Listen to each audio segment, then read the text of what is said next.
This is 757 Saturday Sports Talk. Here are Matt Hatfield and Coach Ed Young.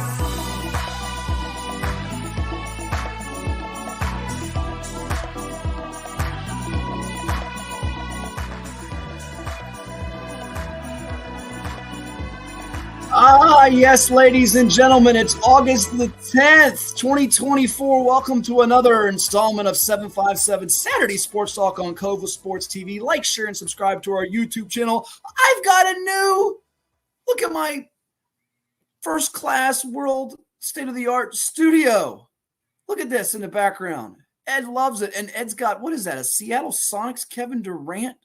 What on earth? U.S. going for the gold, baby. The Olympics, closing ceremonies this weekend.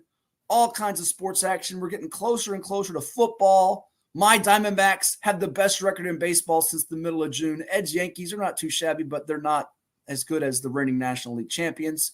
And it is just a few days away from someone's birthday on the best month of the year. Good morning, Edward. How are you? I'm doing fine. You mixed it up. My birthday's not until April. So No. This is the best month of the year because somebody, don't know who that is, has a birthday in a few days. So that's all. And we see you broke into somebody's museum somewhere or some sports something. You broke into there. We had the mothership decide to build the same studio that you watch for Sports Center in my mansion. So I'm not on the first floor with the piano and the fireplace anymore. I'm on, and I'll give you a wider view here now that we look at that. Look at that, state of the art. I mean, that's just. Can you beat that? Going on. Can you really beat that? Be honest. Can you beat that? I've even got. You can go up the steps. It's almost like The Price is Right game show mixed into Sports Center quasi. It's all in one. I've got all kinds of things in the background. It's just. The only thing better would be. And the reason I'm going to say this is that little area right behind you looks like a putting green. If you could have a hoop in there and shoot some hoops, a batting cage, foosball, shoot some free throws, and putt the golf, you would have something there. You can have a lot of action going on behind you. You'd probably be charging little kids like $50 entrance. I don't charge any little kids, not my niece, not neighbors, anybody that. And by the way, look at this on the ticker now. We have high school football scrimmages. People have been asking us. Will Garlick has been doing yeoman's work. He deserves a super raise. We'll let Ed pay him half his. I got to get him a dinner. I got to buy him a good dinner. You owe Will a couple of dinners. You Welcher over there. But not just Will. Danny Lewis, Robert Edmonds, Jim McGrath. Glad that Jim's doing better. Jim had some health issues. We're so happy Jim's getting and he was a big addition to us. Thanks to my man Lynn Burke on that a couple of years ago. Robert Anderson, Ray Cox. I'm leaving people out, and I don't mean to leave anybody out with our splendid staff at VirginiaPreps.com. We've been cranking out previews left and right this week, and they're going to keep coming. The top 10 countdowns underway. I know Ed loves that because he can criticize it. But between Will and Danny and Robert and the whole gang and Jim, we're giving you all kinds of football-related content to whet the appetite. So high school football is almost here. We got our big jumbo mega preview show coming up in 2 weeks, and you're going to hear on the show before we take a break from a ton of coaches, I should say, over the next couple of weeks from Benjamin DuBois of Windsor. We got him coming on. We've got Ananias Boyd coming on from Grafton. We've got Doug Pereira. Blue Smoke, baby. I know you love Blue Smoke from York. We're going to play the Blue Smoke for Doug as well. We've got David Porter of Bethel. Mason Williams, new head football coach of Booker T. Washington, set to join us. You're going to hear from so many people. Am I leaving anybody out, Ed? We've got so many coaches over the next Deep Creek, Andre Twine. Oh, Deep Creek, Andre Twine's going to. We don't want to leave Purple Thunder out as well. So you're going to get your total fill when it comes to the high school football season. And then we're going to hit you with some more with our preview. And then college football, we got more coming on that. You heard Phil Steele. If you missed Phil Steele's great interview that he did with us, go back and watch it on our playlist on 757 Sports Talk on Cova Sports TV. You don't want to miss it. We've gotten a ton of great feedback on Phil's interview because I don't know anybody else in the area or the state that's had him on that I'm familiar with. So, so I pose it to you. What's your favorite thing this time of year besides searching for your trusty co-host an appropriate birthday gift? What's your favorite thing to do this time of year besides that? Well, first of all, I will enlighten you on the birthday gift. More than likely, you're probably going to get similar to what you got the last couple of years, because that price is best for me and it takes a lot of pressure off. So that should be an insight. Or are you going to give me a free coupon to go do this? So what do you call a bear without any teeth?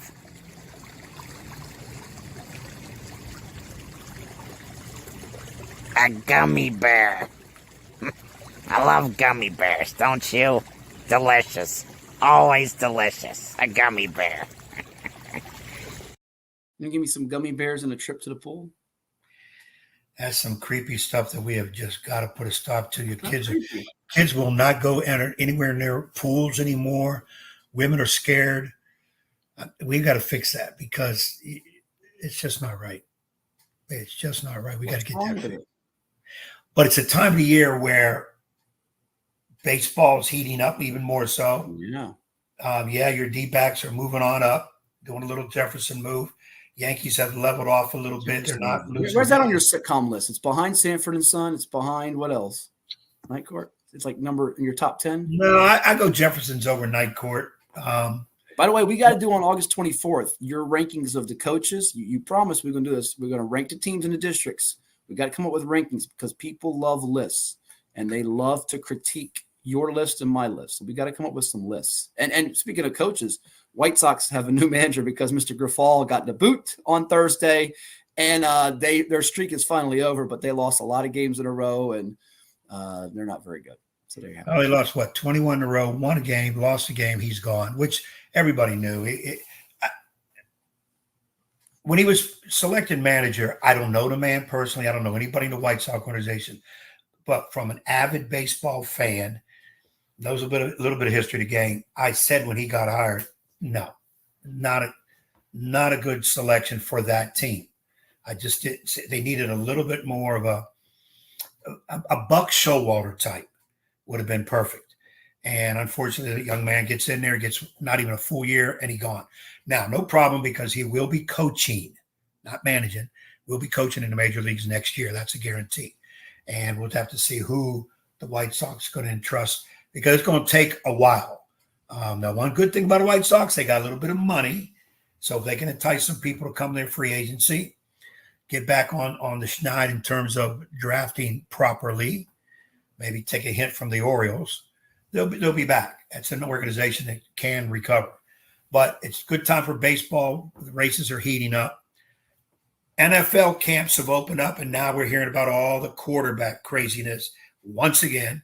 Yeah. Of course, college football getting ready to start. As you mentioned, people, we had Phil Steele, and you better understand, for us at our level to get a guy like Phil is amazing. He turns down national outlets because he's in such great demand. He's really, really knows his stuff. If you buy his yearbook, Phil Steele College yearbook, you'll see why. Most comprehensive.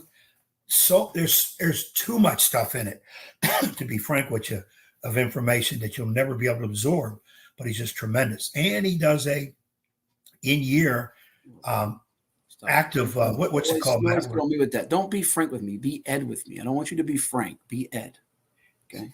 Yeah, but frank means that I'm being very honest and not trying to. We're not getting paid by Phil Steele. We don't run advertisements for Phil Steele. He is the best, and we had him right on this show, but we don't have enough of you other people to come on this show. And by the way, somebody asked me about when we get these preseason football. By the way, you said camp, but preseason football's underway. I know you love the preseason football, which is meaningless for the NFL. Go ahead. Yeah, I mean, there's a somewhat need for it, but it's looked upon as it's really needed for guys that are trying to really make the squad. Your vets, they really don't need it in it. But if y'all out there have a high school coach you want us to get on, let us know. Pop them on. Yeah, let us know. Chat it on the line, whatever. We'll try to get them on. Or people, somebody asked me, do you just guys get guys or you like, or how you do that? I said, no, we try to get a lot of the new guys on. we try to get as many guys on as we can because can't get everybody. And we do know there's certain teams that as they move down the road, they're going to be in the playoffs. I mean, let's just call it what it is. Mm-hmm. So we can get those guys later on. So we try to get as many guys early as we can to get on here. But if we miss somebody and you're a big fan of that school, let us know. We'll go ahead and try to get them on there. But and then one thing is I miss too going on right now. It doesn't happen every year, but every 4 years, Olympics. Yeah. And we've got some people involved with more about that. Hang on, we'll talk more about that in the show. So stick around because we have to take a break. We have Benjamin DuBois coming up next, Windsor, I think. We're going to also remind me the next couple of weeks here we'll review how our MLB over-unders are doing. We'll do our brand new NFL over-unders. You know we're going to have fun with the Jets and other teams on that. We'll see if Ed Young gets a tattoo or shaves his head or something crazy. And we'll do our weekly NFL picks when that starts up in September. So let's take a timeout. Ed's got a lot to empty on the bucket list. We have a ton of coaches for you today and next week. It is 757 Saturday Sports Talk. Wherever you're tuning in, send us a note, a comment, interact with us, be it Apple, Spotify, YouTube. Make sure you hit that subscribe button, like and share. It's the main page. You'll get notifications when we go live with all of our podcasts on the Hash with Hatfield next month, the Field Hockey Pod, live football games, whether it be Atlantic Shores, soccer, lacrosse, so much more. We're on X, we're on Twitter, or as they call it, X or Twitter, Facebook, IG. We'll come back with more, though, including Coach DuBois of the Windsor Dukes right here. Stay tuned.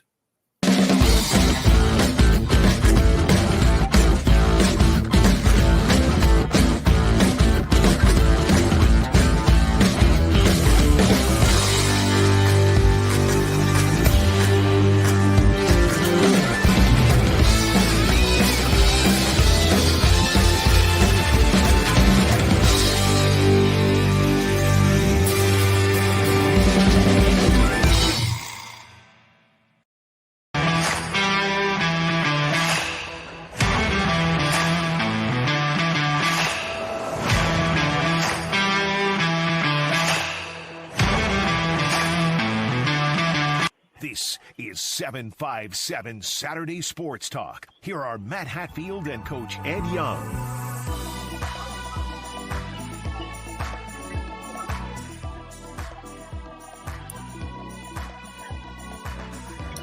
And we welcome you back here on 757 Saturday Sports Talk. Like, share, and subscribe to our Cova Sports TV YouTube channel. We have a special guest with us, Coach Young, a guy you know from your days over at Nesman River. He is the head football coach with the Windsor Dukes. Benjamin DuBois, so kind of join us here as the football season for 2024 is right around the corner. Coach, good to see you. How's life treating you?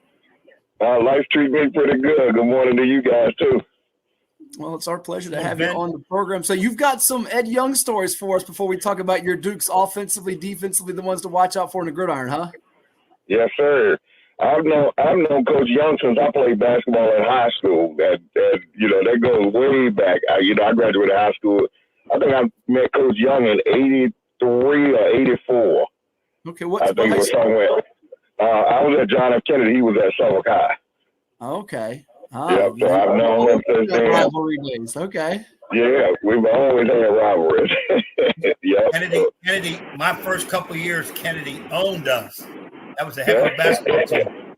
But once we beat them in that marquee game at the old Birdsong Rec Center, that was history. We took off. I think we won 81 of our next 92 games. That Kennedy win was D1. But that's back when Suffolk ruled basketball. Man, I tell you what. Suffolk ruled basketball. It was us, Suffolk High, and Forest Glen. We ruled basketball back then.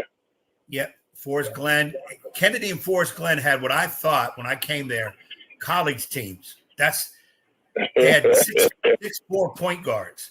And then John Yates wasn't quite as big, but they had very talented athletes. And then here comes my little Suffolk High squad with a 6'2" center. And we caused some havoc, though, as it went up. But those games, because after Suffolk High, I went to Norview. So I got the chance to play coach in Norfolk. And I used to tell people this Norfolk stuff is off the charts. It's unbelievable. But I'm missing something with Suffolk basketball. Really didn't take a backseat to anybody. And I never really heard as much about it before I got there and as terms of being in it. And then when I did the Norview stuff for 6 years, I said, I respect Norfolk basketball. It is unbelievable, athletes, coaches, but it really doesn't have that much more, if at all, over Suffolk basketball. It's just a whole other world.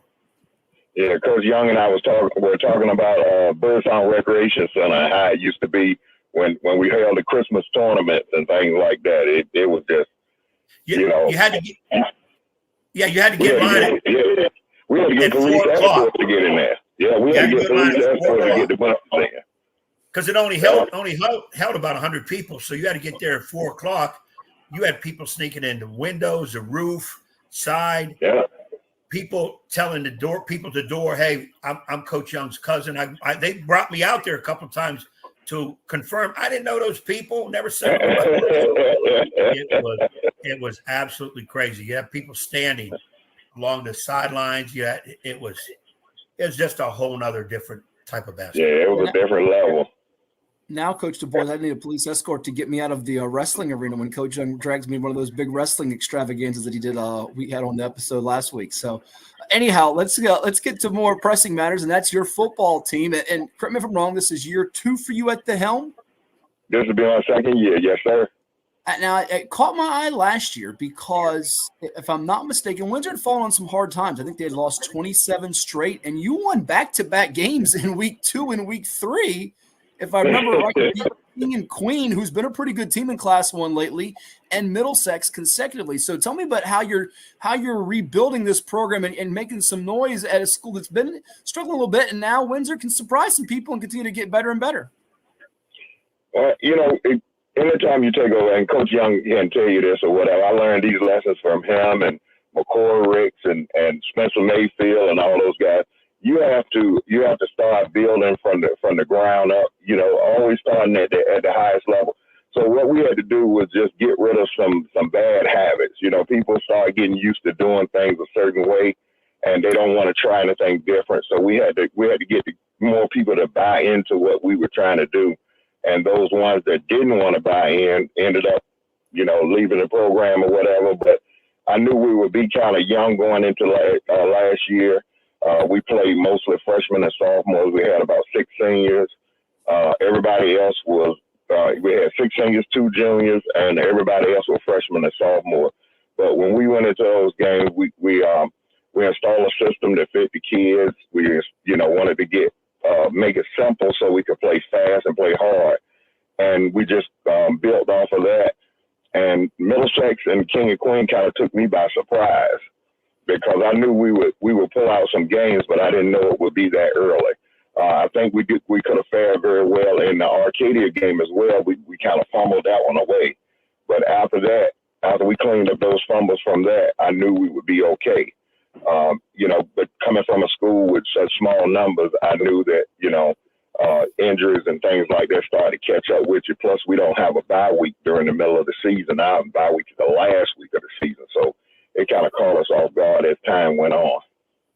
For sure. I'll let Ed jump in here with you in a moment, Coach, and I want to get to your key guys offensively and defensively. I know you got 8 starters back on offense for you, and a young man who's an inspiration to your whole program, and I'm sure the community out there as well will flash his picture on as we move along here. But was there a turning point that may have come even before that first win, which I believe was the King and Queen game before you beat Middlesex? Was there a moment where you felt like, all right, it's coming for us, it's just a matter of time, a bounce here, a bounce there, a play here, a play there, where you sensed it coming, or sort of like you touched on it, surprised you didn't expect it? What was kind of when did you get the vibe that things were getting turned around a little bit? Things, we did, when I got there, we did, the thing where we do a national signing day for the middle schoolers. And I kind of looked out in the crowd and I saw some kids that were up there for the middle school, but I also saw some kids out in the audience or whatever that were kind of watching the program. We went through the whole off-season. I got announced like in April last year. And so we were trying to hurry up and get everything in, systems and everything else. And then I kind of, we were going through the off-season and we had 6 or 7 kids in the weight room. And I kept telling, that we had a new athletic director come in, and he was like, "Oh, we're going to have enough kids for a program." All my coaches have been there for years before me. So they said, well, most of the kids started coming out in August. And then in August, all of a sudden, kids started showing up. And some of the kids that didn't want it, once I stated how we were going to run the program and all that stuff like that, Coach Young will tell you, we're very firm on how we lay it out, and you either get in or get in where you fit in. And they kind of, some of them walked off or whatever. But by the time we by the time we got ready for the Arcadia game, after the Rappahannock game, I was kind of nervous. We didn't have another scrimmage, so I was like, I don't know how we're gonna be, and we were just running against air. But when we got into the Arcadia game, I was like, we're not that bad. Once we cleaned up a few things, we didn't have any competition between Rappahannock and Arcadia, except for playing against air. But once we got played in that Arcadia game, and I kind of looked at the coaches. I told them, hey guys, I think we were moving in the right direction. And then we got into after the Arcadia game. When we got into the Middlesex game, the first quarter was going kind of sluggish, and I called a timeout and I pulled everybody over to the side. I said, y'all one step away. I said, y'all are one step away. I said, let's take that step right now. We went back on the field, and they just, you could see it. They just against Kingstown. I'm sorry. You could see it when they came back. And plus, we had the class of '95, which was the best team in Windsor history. We had them at the game, and they came in at halftime and boosted us up even more. Pre-game and halftime to boost us up even more. And I just knew right then that we had something going in the right direction and going to be kind of special. We're talking with Benjamin DuBois. He's the second-year head football coach of the Windsor Dukes. Their season opener coming up on August 29th against the Arcadia Firebirds. It is 757 Saturday Sports Talk here on Cova Sports TV. Like, share, and subscribe. Ed, as the Windsor Dukes try to get their first playoff appearance since 2012 and maybe harken back to those 1995 days when they got those playoff wins as you see across our ticker over Rappahannock and Surrey.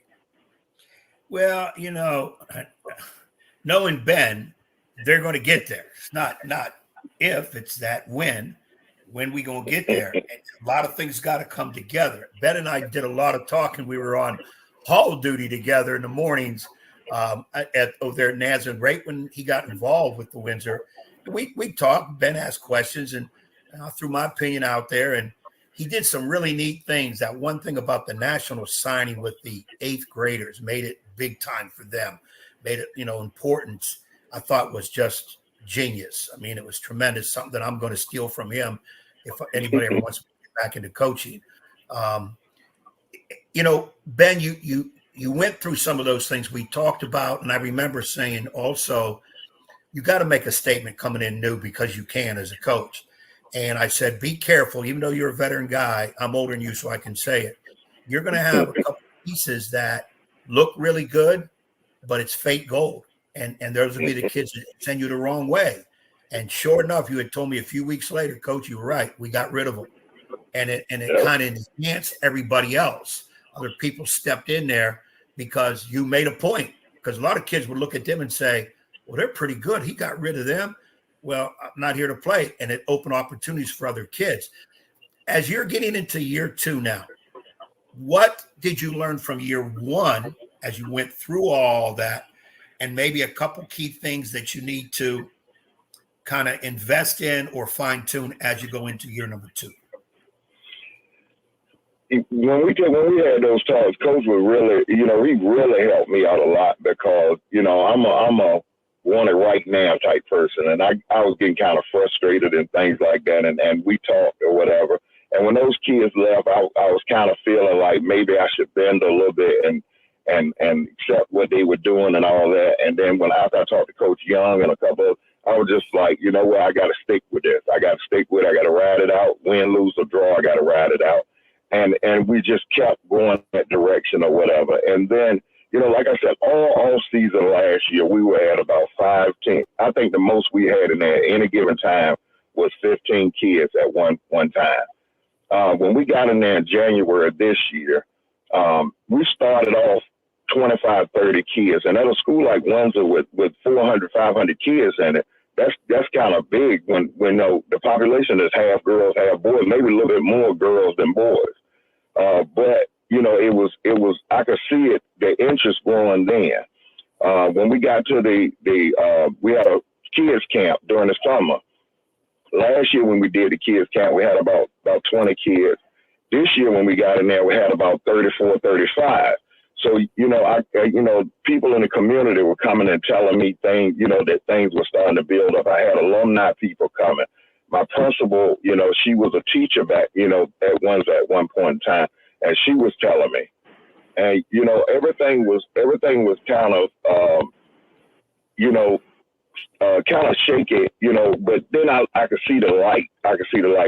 The one thing I did pick up from last year to this year was you have to have your foundation, and I think I put that in, but you also have to, adapt to the new age kid.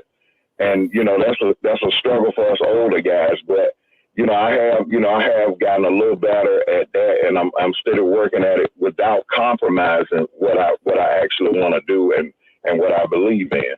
So, like I said, some of the things that we're doing have really drawn a lot of interest. People, the recruiters and things like that came to Windsor, were like the first ones to come through there. And most of the first question I got from all of them was, "Where is Windsor?" Nobody even knew where it was. So, we're getting to a point now where people know where we are. And I told the kids, I said, what we learned in high school playing basketball and football and all that was be careful what you ask for, because once you get in the spotlight, you have to maintain a certain persona. And so now the kids are seeing it, and the coaches are seeing it, and everybody's seeing it, and it's starting to come together. So I'm really proud of where we are right now. And had 16 starters back for the Dukes offensively, 8, and defensively 8 for 2024. Yes, sir. We have some really good, like I told you, everybody was like freshmen and sophomores last year pretty much. So, we have a lot of guys that never – the one thing about Windsor, and up until this year, they just started a Pop Warner program again in Windsor this year. But prior to this, there are no Pop Warner football programs. There were none in Windsor, and there are no middle school sports in Windsor. So kids never really got a chance to play football until they got in the 8th grade.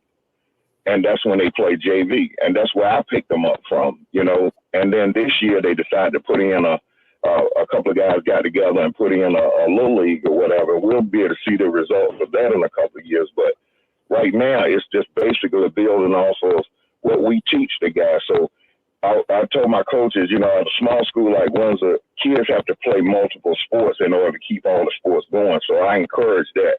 But I also told them, I said, listen,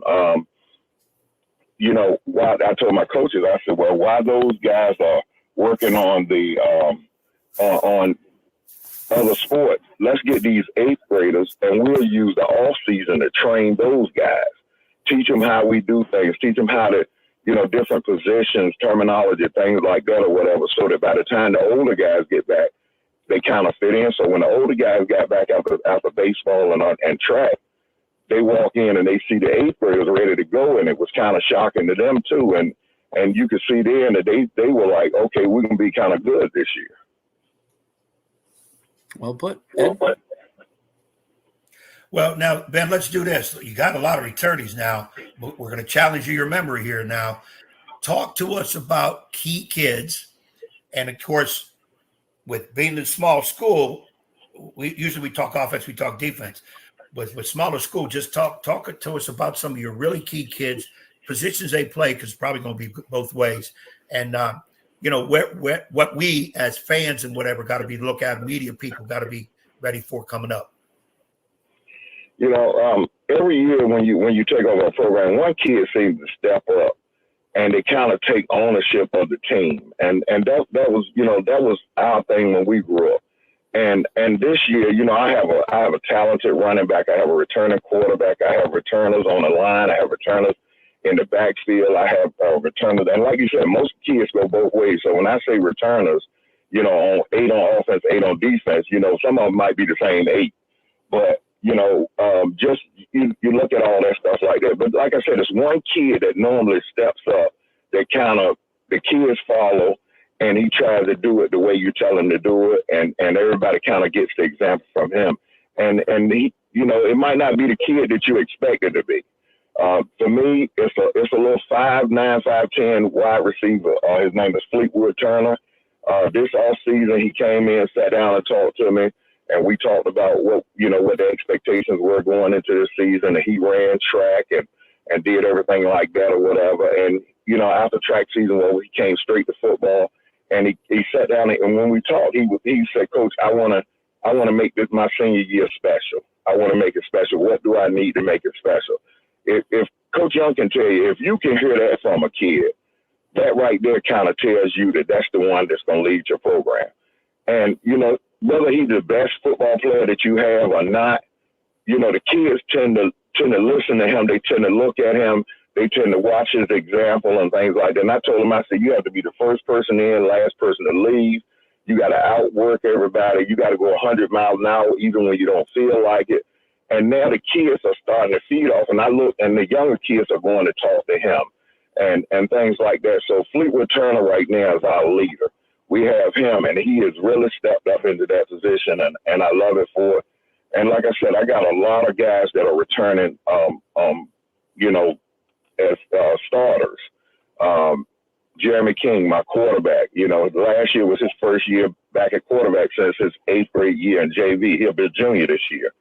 Watching him this all season, he's gotten bigger, he's gotten stronger, he's gotten taller, he's faster. And everybody's watching him. He got control of the offense. He knows exactly what we're trying to do. And I don't have to ride him as hard about, do this, do this, do this. He knows when I call something or whatever, he goes straight into it. We have Javion Collins, which is probably, if you saw this kid, you would probably say right off the bat, a couple of schools have walked in and said, we want to look at this kid this year because he's a 6'2", 6'3", 240-pound running back, 230-40-pound running back, and when he comes, he brings the noise. And most schools would, put him on a line or whatever, especially at a school of my size. But when you watch him run the football and how he runs it, you can't take that away from it. He came into last season, first time playing running back. Everybody was trying to groom him as a quarterback. I told him, I think you can run the ball, and I put him back there running back, and as a sophomore, he rushed for 900 yards in about 8.5, 9 games. So we're looking for big things from him as well. Wow. In our last couple minutes, we thank you for coming on the podcast so much. Benjamin DuBois, our guest here on 757 Saturday Sports Talk on Cova Sports TV. Like, share, and subscribe wherever you are tuning in, be it YouTube, VirginiaPreps.com, X, or Twitter as they call it, IG, Apple, Spotify, and all over the web, Facebook too. Coach, I also want to highlight a young man for you who I know is a big inspiration off the field, and it looks like he's going to also get an opportunity maybe even to be on the field this year too, and it's going to be on our screen right now. You see a young man by the name of, I think his first name is Cage. Tell us about him and his story if you can. Cage is a student that not only did I met him once I started working at Windsor High School, and he would come into my classroom. His classroom was next door to my room, and he would come in there sometime and say hello and all that stuff like that. And I actually overheard him one day talking to somebody, and he was saying, I wish I could play football. And I went home that night, I laid down, and it's in the middle of the night I popped up and I said, you know what? And I got up and I came to school and I went in and grabbed him. I said, hey, man, would you like to join our football team? And he broke down and cried in the hallway. His dad cried in the hall. His dad cried when I told him. All the teachers are every day with us. We had our overnight camp where we did for 3 days or whatever. He stayed in there the entire time with us. He's so much of it. And I tell all the kids all the time, he's not a sideshow. He is a football player. He has different exercises and things that he has to work on. I'm blessed to have another coach as well that works in the building with kids like him as well. And then I have 2 other people that come out there and assist, trying to, making sure he does his exercise and things, because his goal, he'll be a junior this year, but his goal is to walk across the stage on graduation day. So we're trying to make sure we get him to that point. And I think this football thing and his dad and the principal, everybody have said, this is going to help his goal come that much closer. He does a walker as it is sometimes now, not as much as we want him to, but the way he's doing now with the kind of workouts, because usually during the summer he's video gaming and things like that because he doesn't have school. But now with him being on the football team and with us or whatever, he's working out daily with us. That's so awesome. Cage, is it DeBrunier or DeBrun? How do you pronounce his name? DeBrun, yeah. Okay, Cage DeBrun. Oh, we're pulling for him so much. That is so cool, isn't it, Ed? Yeah, man, that's some neat stuff. Well, that's motivation for everybody and making that kid's life dream more fulfilled. Now the next thing, Ben, somehow, some way, I know it can be orchestrated, get him on the field and get him a handoff and get him in the end zone. Make sure the kids block properly. Of course, you need a little help with the other team. That would be a memory that kid would never forget. And that could be a Sports Center ESPN moment, couldn't it? I mean, seriously, we've seen stories like that. That's so neat what you all are doing there at Windsor. So you know me, Coach Young. And everybody calling me Ed and everything like that. He know I always call him Coach Young. I've been calling him that since I was a kid. But we have something really special planned for Cage or whatever. Like I tell the kids all the time, he's not a sideshow. He's a football player. Every day he has a couple of plays that we have put in for him.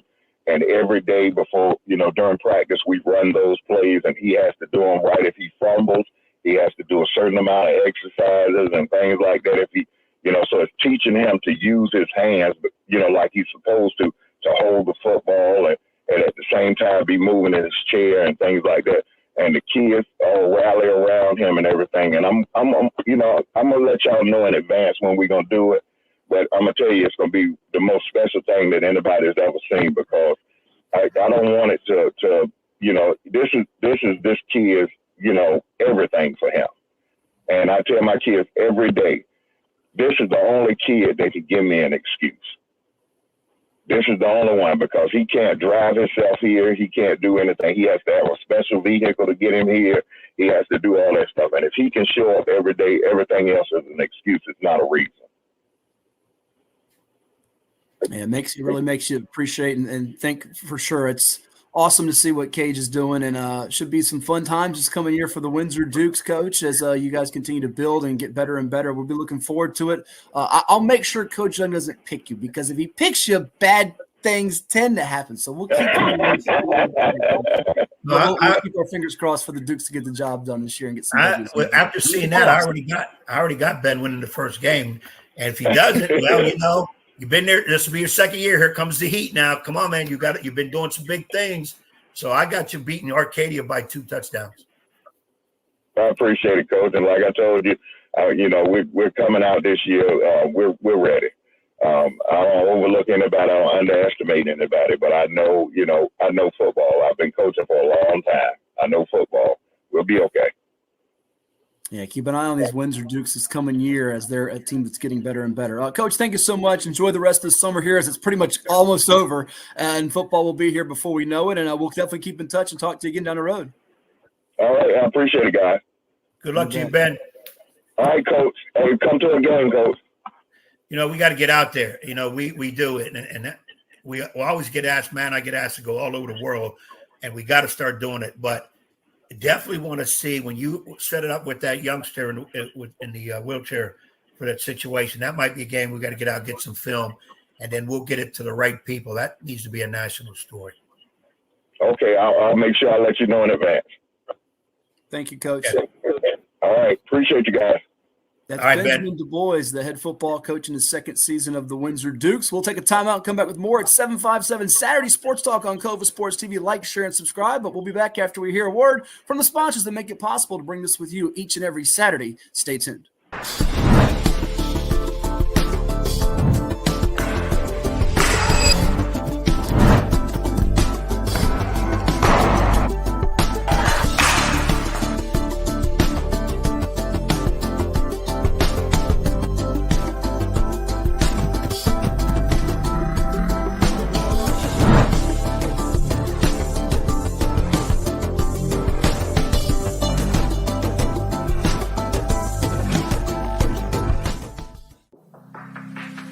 Treat yourself to a visit to the Drip Bar, IV hydration and vitamin therapy in Virginia Beach. Boost your immunity, increase your energy, and promote anti-aging with our personalized treatments designed to ensure efficient nutrition absorption to rejuvenate your mind and body. Come see our chic and relaxing day spa for yourself today. We welcome walk-ins and appointments. Our medical professionals will help you achieve your best health and answer all your questions. The Drip Bar at Lansdowne Commons in Virginia Beach.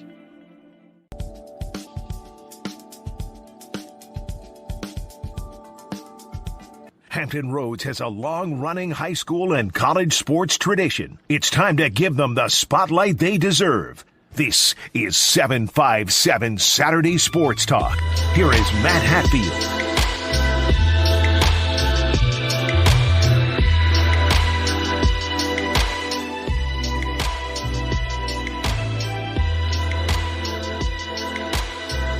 And we welcome you back to 757 Saturday Sports Talk. Like, share, and subscribe to our YouTube channel with Cobra Sports TV, wherever you may be tuning in. We thank you for doing so. We've got a special guest with us, and you'll see it coming up here on our screen as well. Big event coming up to Churchland High School in Portsmouth on Sunday. That's August the 11th. It is the Virginia is Home Where the Heart Is Summer Jam at Churchland High School. They've got a three-point contest, dunk contest, basketball game with an Elam ending, prizes, giveaways, and more. A bunch of 757 standouts. I'll tell you who will be in attendance, who may be in attendance, all the great things going on with it. The Stephen Diesel Whitley Foundation presenting this. And we are joined by none other than Stephen Diesel Whitley, who started at Booker T. Washington High School in Norfolk and then went right down the road, literally a hop, skip, and a jump to Norfolk State University, where he now is an assistant coach. Diesel, good to see you. How you been, my friend? Man, I'm good, man. Blessed, can't complain, grinding. You know how the daily grind is. So, sure. Well, tell me about the origin of this event, how it came about, and what made you decide to do so now. Man, the origin of this event actually came from about a year and 2 months ago. I was chilling with Briante Weber and my friend Naj were at Briante's house in Charlotte. And we were just watching a few music videos, man. And, we started watching basketball, and we came across the Rump Classic out in Philly. And their special guest was Bones Highland and Kyrie Irving. I was just thinking to myself, looking at the crowd, like, man, this is crazy, right? Like, crazy atmosphere. Like, why we don't have nothing like this back home? So, on my drive back home to, Norfolk, Virginia, I'm just thinking about it. It was on my mind heavy. So when I got back, I called Briante, like, yo, man, if I put together an event like this, would you be a part of it? And he's like, yeah, little bro, I got you. I'll put together the event. So I'm like, okay, well, he said, I'd definitely love to be a part. So I'm like, okay, well, let me hit everybody else up, that I got access to. So I started calling all the guys, man. I know all of those guys that's a part of the event, all the pros. I got their personal numbers. So I started calling all of them, and they were like, yo, man, this would be dope. They won't have nothing like this back at home, man. I love to be a part of it. I'm down. So it wasn't really until I realized when I, finished calling all of them and I wrote their names down that we had about 40 pros, 40 and counting, the number of pros that we have from the Hampton Roads area. And I'm like, man, we can make this thing jump, So, I put it down for a bit because obviously, I coach at Norfolk State University. And it wasn't until January of this past year where I came across the video of the Virginia Squires, just talking about their legacy, what they did for the area. And things like that, man. So, and at the time, when it was talking about what they did for the area, man, it just clicked to me, because I'm a big community guy, man. So, and that's when it clicked, home is where the heart is. A lot of these dudes, some of them don't come back home. Some of them come home, but, they're not visible to be able to touch at times. And it's not like they don't want to. It's just, they have other obligations, things like that to do, man. So I just wanted to be able to bring a pro-like atmosphere in honor of Virginia Squires, what they did in the 70s, and bring that back home, man, with a new school flair. So that's where we got Home is Where the Heart Is, the Summer Jam. Pretty cool. And let's go into that a little bit because certainly it's more than just you're just chilling with your boys, your friends, about doing something as far as basketball goes. You're giving back. There's a community element to this that you just hit on. What do you want to accomplish with this? And take us through, because there is a charitable element to this. You're going to be giving back, not just to the community, let them see some of these 757 legends from high school to college now, in many cases pros, but there's going to be some give back too. Tell us about that a little bit if you can. Man, so we got a 3-point contest, dunk contest, and basketball game with the Elam ending. So whoever the MVP is, of the game. Whoever wins the dunk contest, the 3-point contest, the foundation is going to donate at least $1,000 back to their basketball high school program or a charity of their choice. And with this, man, I just want to be able to do my part in due diligence of, one, the community embracing the guys, but two, us to do our due diligence to be able to embrace and impact and dive back into the community, man. So, I feel like this is a big thing, just to be able to have these pros back home, to be able to ultimately inspire the kids that come from here, whether they want to play basketball or whatever they want to do on their endeavors and their journey, man, just to stay locked in and focused, and they'll be able to achieve all that they want to achieve. So. Terrific. We're chatting with Stephen Diesel Whitley. You've got the Virginia Home is Where the Heart Is Summer Jam coming up this Sunday, August the 11th. Churchland High School, go out there and support this great cause. He's Foundation presenting this as they've got the 3-point contest, the dunk contest, the game, prizes, giveaways, and much, much more here on 757 Saturday Sports Talk. It's on Cova Sports TV. Like, share, and subscribe to our YouTube channel, wherever you may be tuning in, whether it be Apple, Spotify, VirginiaPreps.com, Facebook, X, Twitter, IG as well. I want to go back, though. We'll get to more what's coming up with the event, how they can get tickets through Eventbrite and all those good things, how they can be a part of this give back, if you will, Diesel. But let's go there. Your high school, your playing days, what you remember most, and what did Norfolk State, Booker T. Washington mean to you as a player? What does it mean to you now? Because I know you wear those 757 numbers on your chest pretty loud and proud, don't you? Yes, man. I love the 757, man. I was one of those guys, that understood what environment and the surroundings meant to me. And growing up here in Hampton Roads area, man, if you're not on the right path, or if you're not locked in pretty much all the time, you can get caught in the clouds, man, and stray off. So it really took a village to raise me, who I am. Outside of my mom's crib, when I went to sleep at night, majority of the times I was with my friends, or I was at school, I was at practice, man, and just to be able to surround myself with the right people, that's the community that raised me, man. So it took a village, and every chance I get, I try to dive into the community as much as possible, just to be able to do my due diligence, man, for the next little kid that might need, assistance, guidance, as well as somebody my age, I might need assistance, guidance as well, man. So Booker T instilled that in me. Coach Sandlin, man, he always preached about love. Always made us tell our teammates, man, we love each other, and that's where I got the heart from at an early stage, man, to be able to be open, man, and be able to give back, man, as much as possible and show your love as much as you can. So and then just carrying it forward in Norfolk State, man, the same way here. Obviously coming back home, man, I was a pretty well-known kid growing up in the basketball world, man. So coming back home was just a big deal when I transferred from Robert Morris University, and just to be able to, again, embrace the community, man, and the community that I love so much. So, all those things matter to me. Obviously, now that I coach in Norfolk, I still try to do my due diligence of giving back where I can, and in the area that I can, most impact, man. And of course, basketball is going to always be a part of that. Yeah, I want to get to that coaching piece in a moment here with you now, because you are an assistant coach, making me feel old, like an old head. And some of us may not know or remember, and Mike, maybe forgot that you did go to Robert Morris before you went to Norfolk State. They also wondered, they see the nickname Diesel. Tell the folks out there that aren't familiar how that came about, how you got the moniker of Diesel. Man, Matt Coleman, actually, somebody that's a part of this event, me and him grew up. He's like a, brother to me, honestly, man. But I was playing with the Norfolk Wildcats with his father's team. And, I just moved from Hampton. This went around when I was about 8 years old. So I was a pretty shy kid, bully guard, though. I got the nickname Diesel from we're in a circle. Everybody had to come up with a nickname by the end of the week. So we get to the end of the week after practice. We're in a circle. Everybody going through their nicknames, yada, yada. They get to me, and, I'm shy, man. I ain't have much to say. So I was a big bully guard, since I was a young kid. And one of my teammates' fathers yelled out in the crowd, Diesel, at 8 years old. And it stuck with me ever since, man. So, that's where Diesel came from. And, it's still relevant today at 28 years old. So.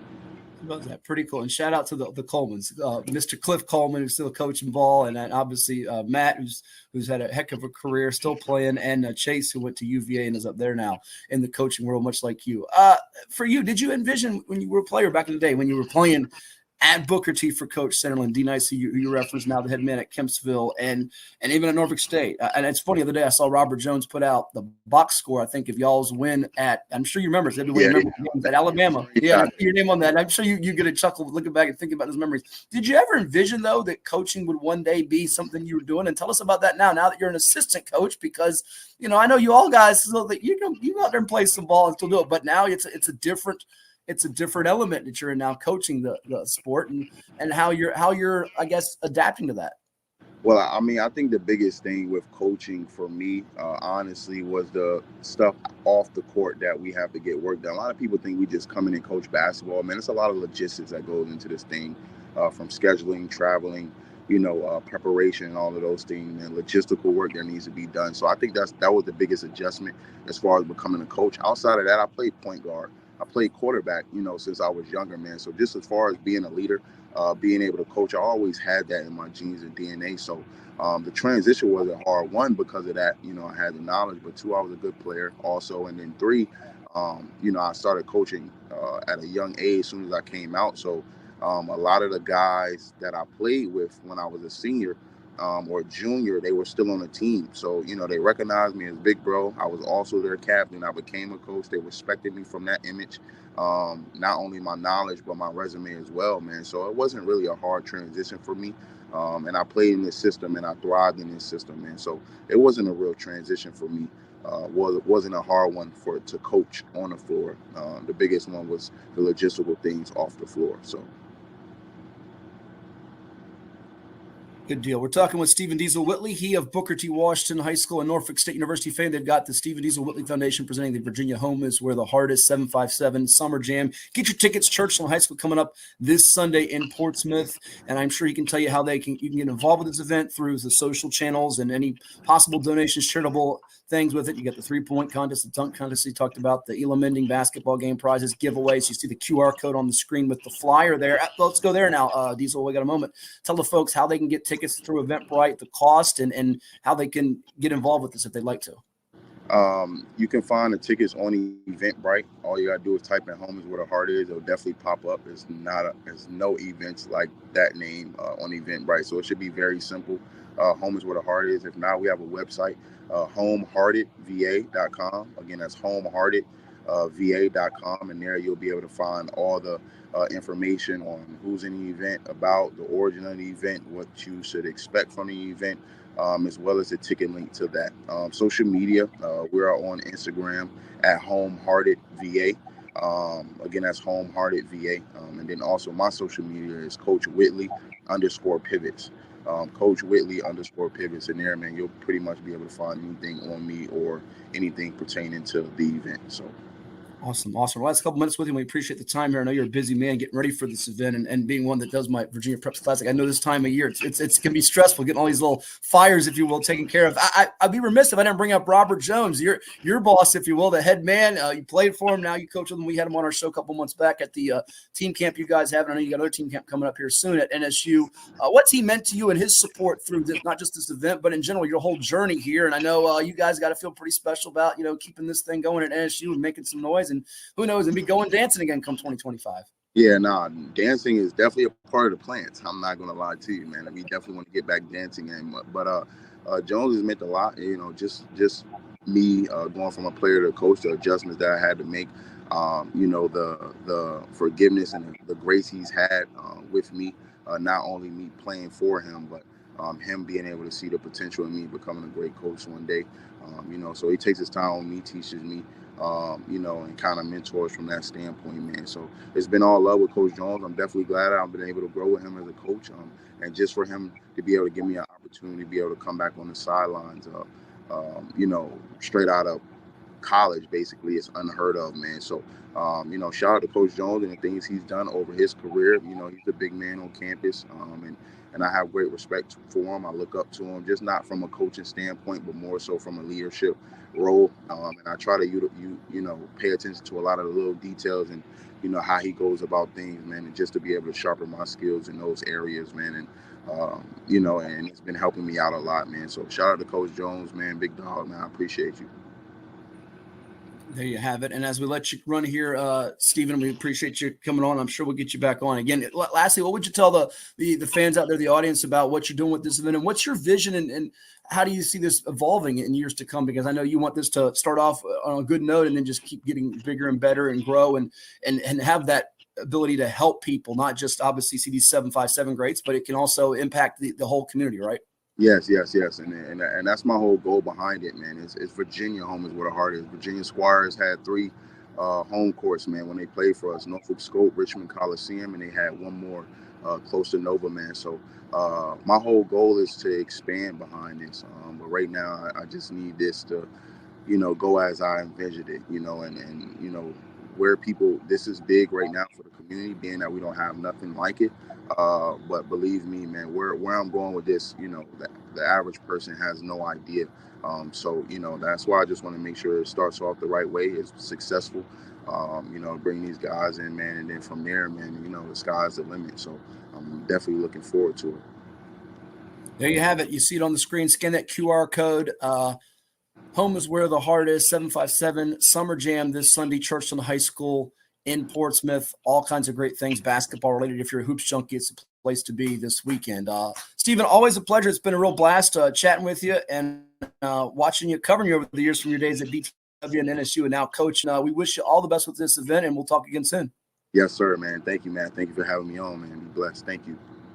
Our pleasure. Stephen Diesel Whitley, he of Norfolk State University, Booker T. Washington alum, with the event coming up this Sunday at Churchland High, our guest on 757 Saturday Sports Talk on Cova Sports TV. We'll take a timeout, come back with more. Make sure you hit that like, share, and subscribe button on our YouTube channel and interact with us wherever you may be tuning in here on 757 Saturday Sports Talk. Pain and Gain, your one-stop shop for all things field hockey. Located in Princess One Shopping Center, Virginia Beach, we carry everything you need on the turf, from black sticks, turf shoes, mouth guards, and much more. Try out your stick before you buy in our synthetic turf area. Pain and Gain. Embrace the pain, enjoy the game.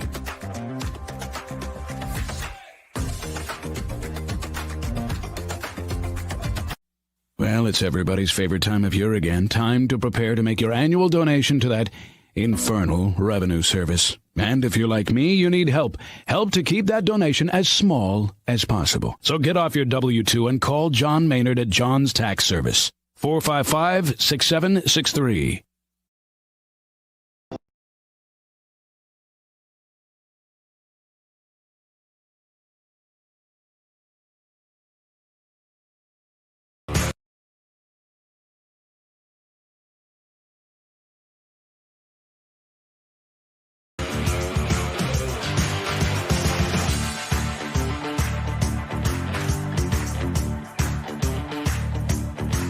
This is 757 Saturday Sports Talk. Here are Matt Hatfield and Coach Ed Young.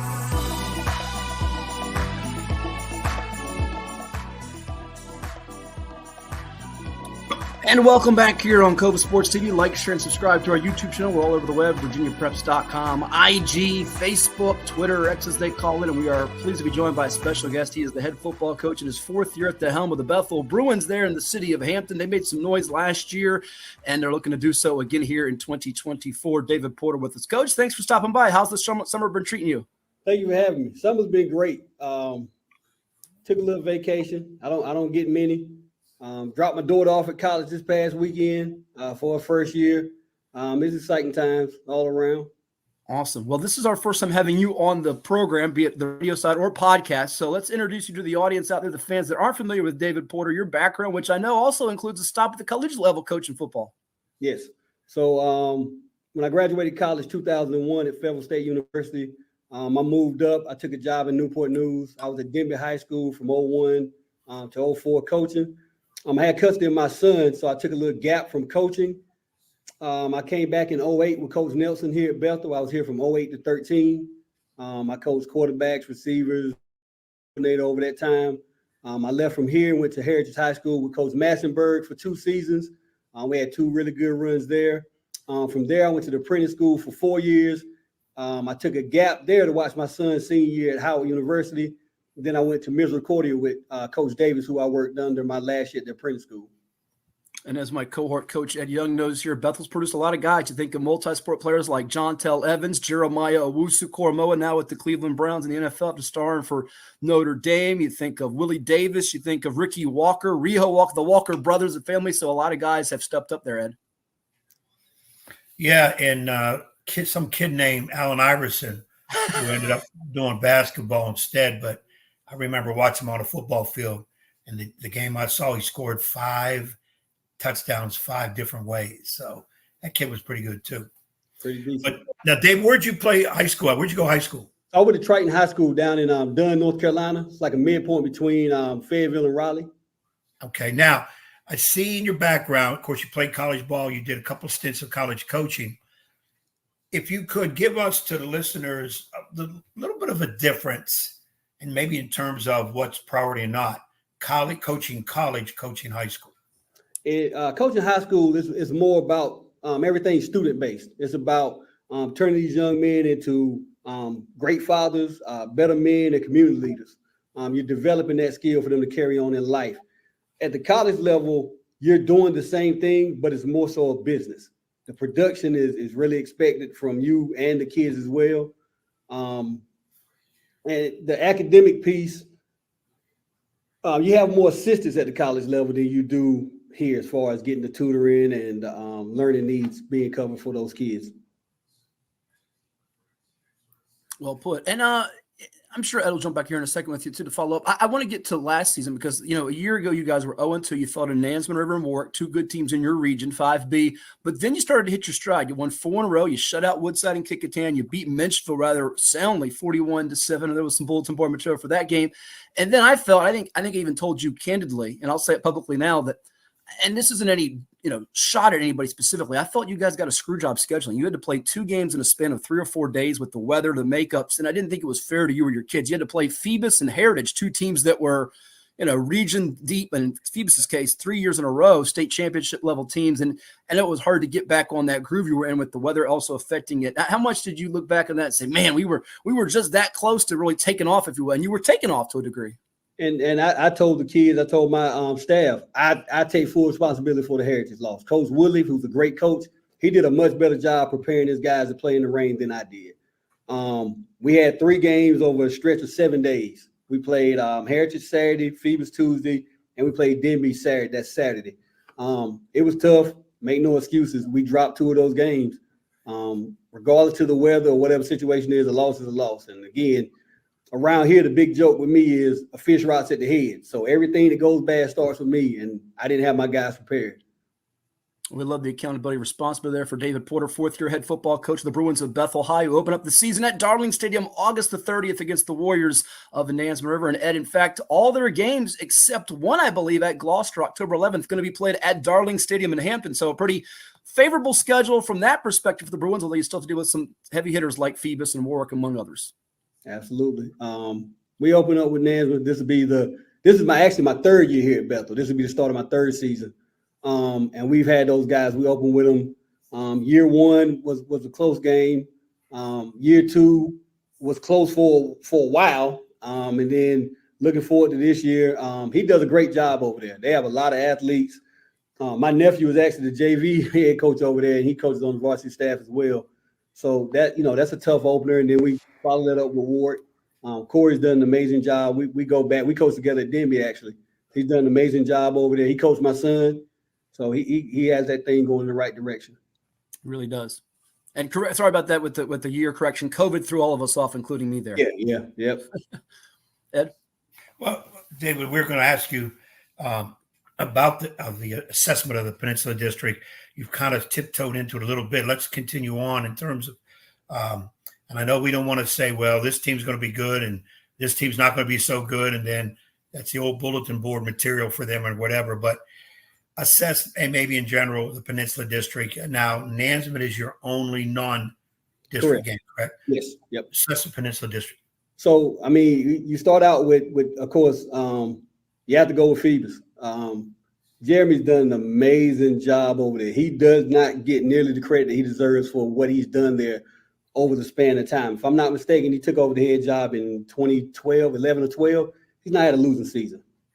Like, he doesn't get the credit he deserves for that. I think, Warwick again, great job. They have a really good team.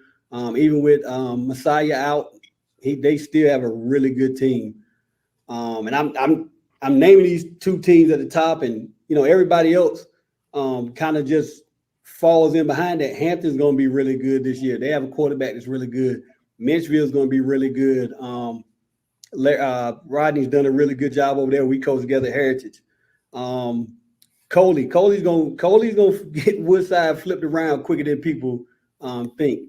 Woodley over at Heritage. Woodley's done a good job there. They had an amazing run last year. Really good team. Coach Reeman is getting guys in, and the guys are buying in over there. Denby's really never had numbers even when I was there. They'll never have the 50, 60 kids. But there was definitely a difference between the 23 team and the 22 team. So he's done a good job there. Who I leave off? Kickintan. Zach over at Kickintan. We talked. I coached against him when he was playing. He has work to do. Same thing we had when we got here. I told him it's the same job when I took over here. He's just gonna have to recruit the hallways, recruit the middle schools, and get the kids to buy in. Us over here, on the other hand, we're working, we're building. I tell the kids all the time, we have to just keep climbing and running our own race. We have some pieces. I feel a lot better at certain positions than I have since I've been here. Our JV program has always been 55, 60 kids. We have some kids that are in the 8th grade that could be on varsity if they weren't in the 8th grade. So I feel good about us. Well, let's get to that, Coach, and I totally agree with you. We've had on both Coach Zach from Kickintan as well as Coach Coley of Woodside on the show, and you're dead on. Even besides your works with your Messiah Delomes there, I know he's got the injury, the Isaiah Emerys and Phoebus with the Marcus Hobsons, Noah Jeffersons. There's some good players like those young quarterbacks on the rise, Marcus Chapman at Hampton, Kevin Parker Jr. at Denby. There's some Bruins on the rise too. Hit on, if you can, highlight some of the names to watch out for, be it offensively, defensively for you this year. Yep. So offensively, I'm going to start with the running back, Amari Pryor. Amari, he came up as a freshman, played on varsity. Last year, he was the guy. And I'm biased. It's fine. I'm here. I believe he's one of the top 2 backs in the district, and he might not be number 2. I know there's other strong backs in the district, but he's really good, man. He'll get 30 carries, and he's the same back on number 30, carry 30 as he was on carry number 1. We have Derek Fisher. You may be familiar with Dwight Vick. He's Dwight's nephew. Derek started at receiver and defensive back for us last year. He's going to be the quarterback this year. He played quarterback as an 8th grade on JV. He's kept rolling, catching the system. He looks good. He knows the offense. He's comfortable in it. Up front on the offensive line, Savion Gilbert, Xavier Tisdale, they're 4-year starters. They were here the year before I got here. They've started every year. Caleb Smith is the center. He has an offer right now from Elizabeth City. This will be his 2nd year center. His sophomore year was his 1st year playing. He was our tackle. His brother is Isaiah Smith that played here a little while ago. Defensively, we get Odell Pinckney back. He's going to be a difference maker on the defensive line. He wasn't able to play last year. He had some extenuating circumstances that kept him from playing last year. At defensive back, Aaron Hall will be a 3-year starter. Antonio Cummins will be a 2-year starter at cornerback. Derek also play a little bit of safety and a little bit of free safety and strong safety. We got a transfer in. Julian Johnson came from Mississippi. He looks really good at linebacker right now. Jaden Bryant, who's a senior, he's a 4-year guy in the program. He'll hold down that other linebacker position. So we have some guys. Jaden Short at wide receiver. Jaden Short is kind of in the Victor Romaine mode of style of play. Yeah. So we have some guys. And I'm a big fan of that Derek Fisher kid for your coach. Not only is he related to a good friend of ours and Dwight Vick, shout out to Dwight out there, but he's got a great name. He's going to make a ton of plays last year. Tommy plays for, and his Ed knows being a basketball coach. That's a great basketball name too. He's got the good genes there with that respect, if you will, or good, I guess you could say good look charm, because Fisher made a lot of clutch plays in the NBA. Ed, you're the last one for Coach Porter if we let him roll. Yeah, Dave, I'm gonna go off the cuff here with. I never really ask any coach this. In the games, when you're in the game, you've already done your prep. What is harder to adjust to, as the game goes on, their defense or their offense when you're in terms of you're making adjustments? Is there a major difference, or is it exact same? It's pretty much the same, of course, because defense and offense is a little bit different. A lot of times you may have just to the front. A lot of guys will line or slant opposite of your back. So you may have to change the run game. You may have to flip the back late. You may change the run game. The coverage, they may give you a shell in the beginning and roll to something else. Use it as indicators for that. Defensively, they may be doing something with an extra blocker. They may have an H-back or a tight end, or they may be bringing a receiver back into the box, or they may have added a fullback. You have teams. We had a team last year that flipped their whole offense the week before we played them. So a lot of it is halftime adjustments. And I tell the coaches, we assign people to look at certain stuff. You're watching the defensive line. You got the secondary. You got the linebackers. Okay, on offense, I need you to watch the receivers. Make sure we know if the tight end's coming in, if the fullback's coming in. Just things like that. It's pretty much similar. Well, Coach, we thank you so much for coming on. This is the first time, but definitely not going to be the last. We look forward to getting back with you on the show and having you connect after a big Bethel win this season, whether it be on a Thursday night, a Friday, or a Saturday. Was 9 of the 10 games are right there in your home turf of Darling Stadium. All the best. Thanks for the time today, and we'll be watching out for the Bruins this year. Thank you. Thank you very much. Good luck to you, Dave. Thank you. That's Coach David Porter of the Bethel Bruins, our guest here on 757 Saturday Sports Talk. Like, share, and subscribe to our Cova Sports TV YouTube channel. We'll be back with more right here. Stay tuned after we hear a word from our sponsors that make it possible for us to do this with you each and every week. From the Plex and all over the web, it is 757 Saturday Sports Talk. We'll be back in just a moment. Stay tuned. Treat yourself to a visit to the Drip Bar, IV hydration and vitamin therapy in Virginia Beach. Boost your immunity, increase your energy, and promote anti-aging with our personalized treatments designed to ensure efficient nutrition absorption to rejuvenate your mind and body. Come see our chic and relaxing day spa for yourself today. We welcome walk-ins and appointments. Our medical professionals will help you achieve your best health and answer all your questions.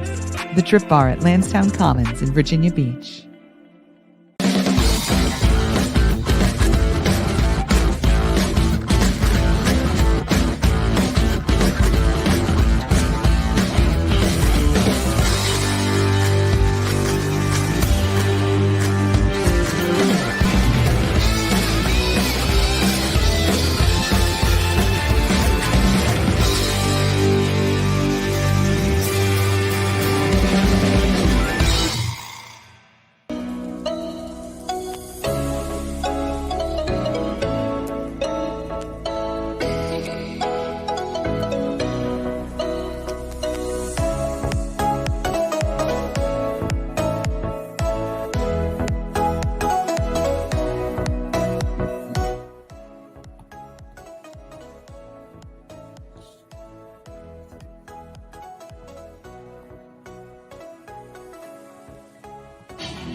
This is 757 Saturday Sports Talk. Here are Matt Hatfield and Coach Ed Young.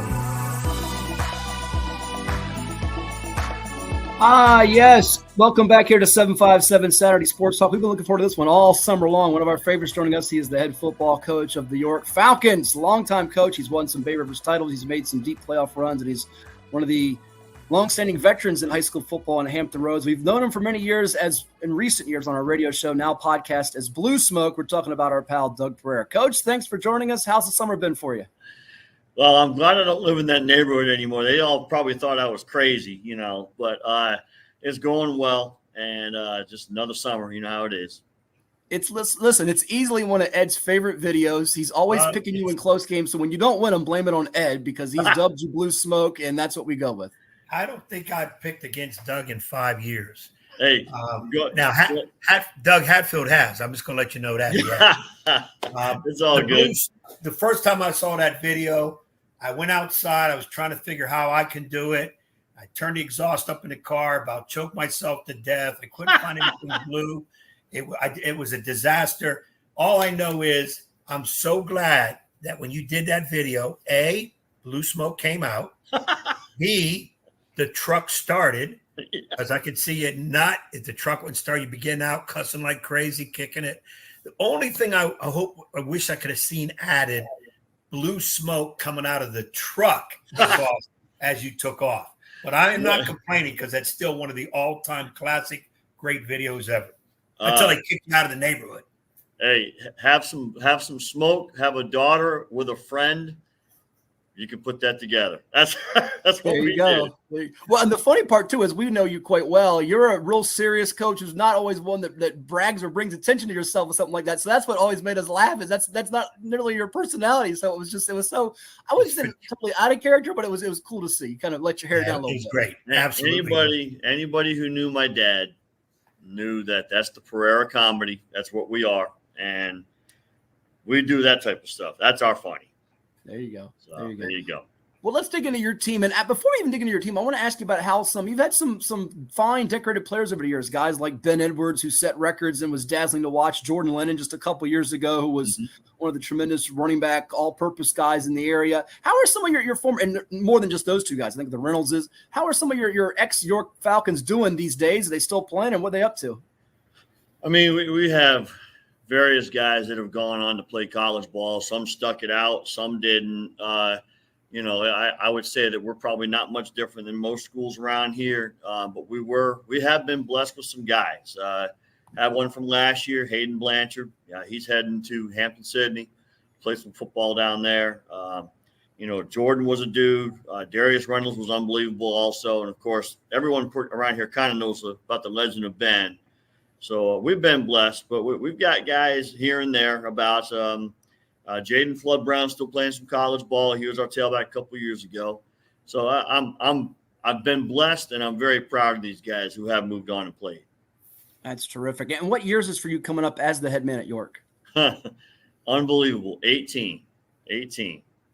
Did you ever think when you started that it would be this long? And I got to say, it's got to be this much fun, because if it's not this much fun, you're not there for 18 years. Oh, I don't want to go anywhere else. That's for sure. I love my school. I love the spirit at York High School. We have a great admin staff, great athletic director. John Ashley just moved on. Amy Hunter's come in. It's all still going to be great. But to think that I would be in one place for 18 years like this, no, not at all. 18 seasons and counting for Doug Pereira, the head football coach of the York Falcons, our guest here on 757 Saturday Sports Talk. Like, share, and subscribe to Cova Sports TV, wherever you're tuning in from, be it virginiapreps.com, Facebook, X, or Twitter as they call it, IG, Apple, Spotify. We thank you as the season opener kicks off for them after a couple of scrimmages, Ed, on September the 6th against the Gloucester Dukes. Well, Doug, before we get into personnel and league and all that, 18 years, I got to ask, what keeps the drive? You kind of touched on it. What keeps your drive going that 18-year? I'm going to say you're going to be definitely going a few more years. I'm not putting a tag on it. What keeps the drive now, as opposed to a younger coach just getting into business? He wants to see what he can do. What keeps Doug going? Well, Ed, you know the answer, all right? But the bottom line is, as we keep doing this, we get, I don't want to call it comfortable, but we get better at it, all right? So I've grown quite a bit in my years. When I first started as a head coach, I was making as many mistakes as anybody else. Was blessed to have a great staff, still have a great staff. So that's helped all along. But it's high school football, man. Every single year is different from the last one. And so just the whole drive of what's going to happen this year, it makes you want to come back. And it's my number one hobby, right? So it's what I do. So that's just really what it is. I don't really see myself doing anything else yet. Okay, so that's where we are. I can get that too. I mean, not to make this about me, but I'm a free agent right now, looking at a place to coach, and I've had people say to me, "Man, I've been doing this over 40 years. Why you still want to coach? Are you crazy? Go ahead and I just retired as a teacher." Because the classroom, I was enough. 41 years in the classroom, enough. Yep. But my drive to compete is still there. The juice to go to practice is still there. And of course, you hit it really on it. It's you get a different group, even if it's some of the same kids, they're older, and you want to see them succeed, as I always said, not only as players, but classroom. And then hopefully the long range goal, which we coaches sometimes never get to see, is they're going to become better people because of what they've been with us. So that drive is still there. And the other thing is, this is the first off season I had where I didn't have to prep a team for high school, summer league and whatever. And instead of sitting back and smoking a cigar, it was like, I was nervous. I was trying to coach kids in the neighborhood and shooting at their hoop. And they looked at me like I was a crazy dude. They still do. They didn't look at you. They still look at you as a crazy dude. They're going to still look at me that way too. That's why I wish I could come out of the house with like blue smoke, red smoke, whatever, had some kind of smoke, so they can say, "Oh, he's definitely crazy." I mean, hey, it is what it is, and yeah, I'm not done competing. But like I said, Ed, you said 41 years. Well, that's 41 individual years, with each being different from the previous. And so, you know, the idea of putting together a puzzle every summer and then seeing if we get it right during the season, I mean, it's still there. And fortunately for me, I still love the teaching aspect too. And I do create a separation between the two. So, you know, I'm enjoying what I'm doing, and I'm very fortunate. We know our time is precious with you here, Coach. Let's hit on the guys that are current York Falcons here in 2024. I know we got back your info, which we appreciate you sending it in. We got a preview people can check out on virginiapreps.com, compiled by our man Will Garlick, my colleague and correspondent. And we usually start with coaches on the offensive side of the ball, but I want to begin with defense because you bring back 9 starters, do you not? Yes and no. So last year was a very complete rebuild. Even our seniors came in pretty heavily inexperienced. And so we had to take our bumps and bruises last year. And a lot of the guys that are starting this year were starters at one point or another. And so, yeah, we've got some pretty good guys coming back this year. You know, on the defensive line, we got a guy named Elijah James and Kobe Jones, and they're kind of going to be the guys up front. They're going to, you know, hold down the fort for us there. And Jack Speth and Brandon Overton at linebacker, inside linebacker for us. And then we have twins on the outside. One of them played varsity last year. The other one was JV. And that's Carter and Ben Ward, 2 outstanding football players. And in the defensive backfield, we have more experience coming back there with Jamarcus Tyler. Let's see, Logan Uphoff is coming back. And then we have 2 guys that played offense last year that we've switched over there. Our quarterback from last year, Brady Connor, he's going to play more defense this year. You know, and then a guy named Nazir Sanforenzo was our wingback. He's playing more corner this year. So it's really those guys that are kind of the core of what we're doing on defense. But most of them had starting experience last year. So that's going to help us. And as Ed knows, whether it's a 13-12 white knuckler or a 42-40 head spinning game, the Bay Rivers produces a ton of exciting matchups that go down to the wire, sometimes maybe 3 or 4 a week. Yeah. I would not trade the BRD and what the stadium looks like each week with the fans in these various games, the rivalries. I wouldn't trade what we've got going on in the BRD with anybody any day. Man, it's gotten better year after year. We've seen not just you guys make a run, but Lafayette's been in the state championship this past year. Pocosin make a run to the state playoffs, and other teams. War Hill's been on the come up. So a lot of quality teams out there. A couple more minutes here with Coach Doug Pereira, the head man of the York Falcons, our guest on 757 Saturday Sports Talk. It's on Cova Sports TV. Ed? Well, Doug, okay, here's how I remember my first interaction with you, York Falcons. There would be Saturday mornings before we go on, when back in the day we had a radio show, I would see the scores of Bay Rivers District, right? 38-36, 44-42 overtime. I never saw 1-0 games, which is good because I like a lot of scoring. Sure. And I got excited about that because most of those battles involved your squad. Now, a couple you were on the other end, but you came back from like down 4 touchdowns and maybe lost it by a point in overtime. And I'm like, the hell is going on with this Bay Rivers District? This is something else. But that excitement was there. And again, it has to do a lot with the offensive side. So now, as we get into this 18th year for you, talk about who's going to cause your excitement this year on the offensive side? Yeah, a lot like our defense. We've got some depth on offense. We have an offensive line coming back with one guy that's a returning starter. All of the others are guys coming up from the JV, but they're solid. We're really pleased with what they're doing right now, how they're coming together. And it's going to be led by Jaden Davis at center. He's the guy returning. But we have a guy named Dylan Reed coming up who's a 350-pound offensive lineman, 6'4", and he's got a little chip on his shoulder too, which is crazy to think about. He's going to be a solid player for us. And then at the skill positions, we've kind of got a bevy of guys out there. Connor Lawson used to be a backup quarterback. He's our tight end now. And then we have two guys, Braden Lemons and Jack Porter, playing our regular receiver. And then we have a quarterback that came in as a freshman who's going to be playing quite a bit for us, named A.J. Wilson. He was kind of a bit of a surprise showing up, and he's already kind of refined as a freshman, which shocks me. And then we've got there's three running backs: Jordan Hawthorne, Seamus Cassidy, brother of John Michael, who used to play for us, and a guy named Evan Munkow playing running back. All three of those guys can get it, and they do it in different ways. But really, the offense begins and ends for us with a rising sophomore. Munkow's a sophomore too, but Anthony Custis is going to be our newest version of Ben Edwards, where he could play quarterback, he could play wing back, he could play running back. We're going to put him in space. Defense is going to have to kind of chase him around.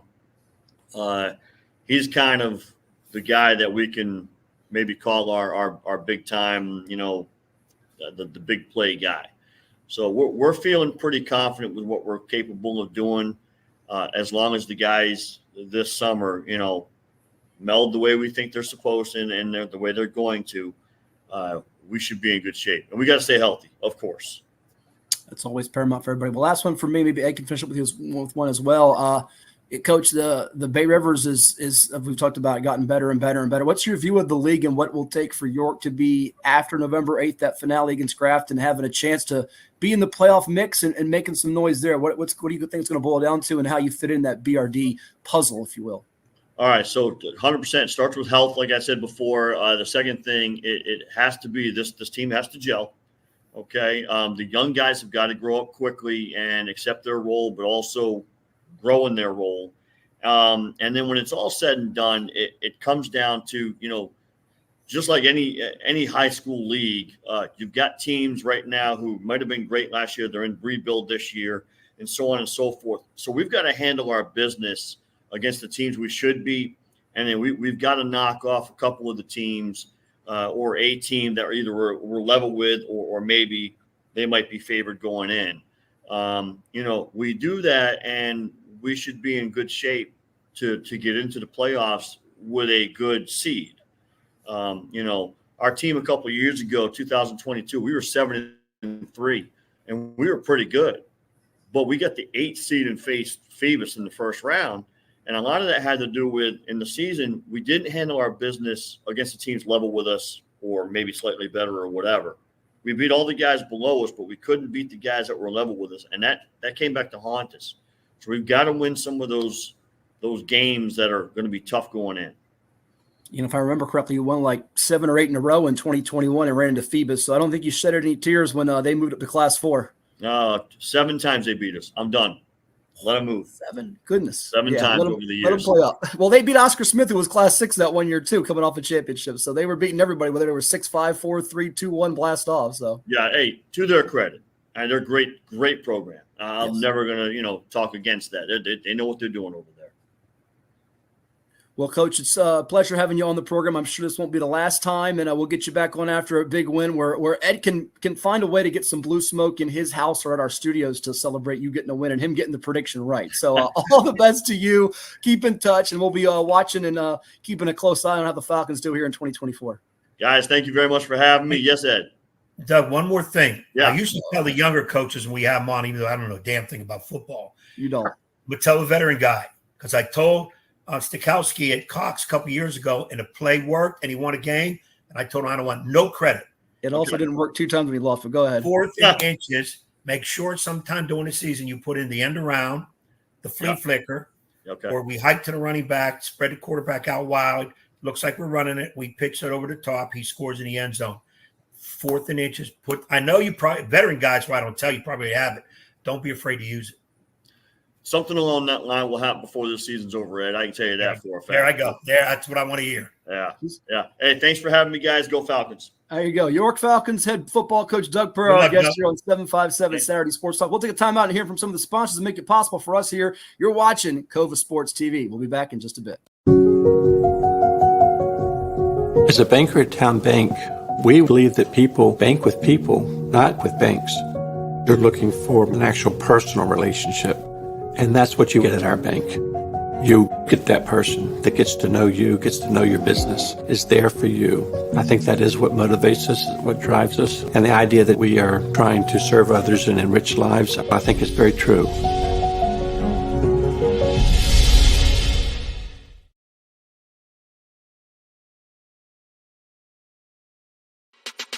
At CHKD, sports medicine is more than just treating injuries. It's a whole team approach to caring for young athletes. With experienced physicians, surgeons, trainers, and rehab specialists here when kids and teens need them most. Our experts help young athletes prevent injuries too, with advanced training and conditioning programs that keep them in the game safely. CHKD Sports Medicine, where kids are more than patients and we're more than a hospital.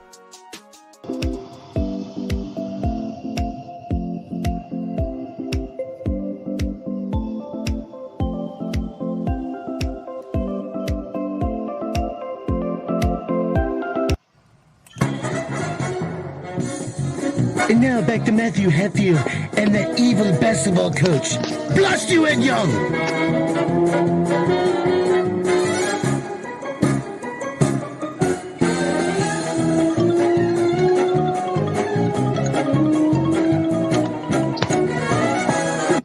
And we welcome you back to 757 Saturday Sports Talk on Cova Sports TV. Like, share, and subscribe to our YouTube channel. We're all over the web, virginiapreps.com, X or Twitter as they call it, at Hatfield Sports 757 Sports Talk and VA Preps Rivals. IG, my account at Hatfield Sports 2K4. Again, Cova Sports TV is our main channel. We're on Facebook as well as Apple and Spotify. And we have a special guest with us, Ed.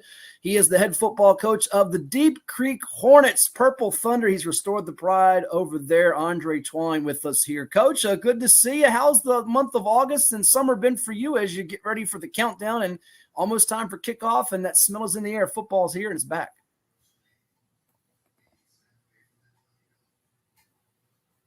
It's been cool. Football is always back. We love to have it going again. Of course, I'm playing NCAA football too, so I mean it's all exciting. So season's here, all across the board. NFL, college, high school. Man, it's the best time of the year. We've had younger and newer coaches on, and I'm sure Coach Young will piggyback on this with you here.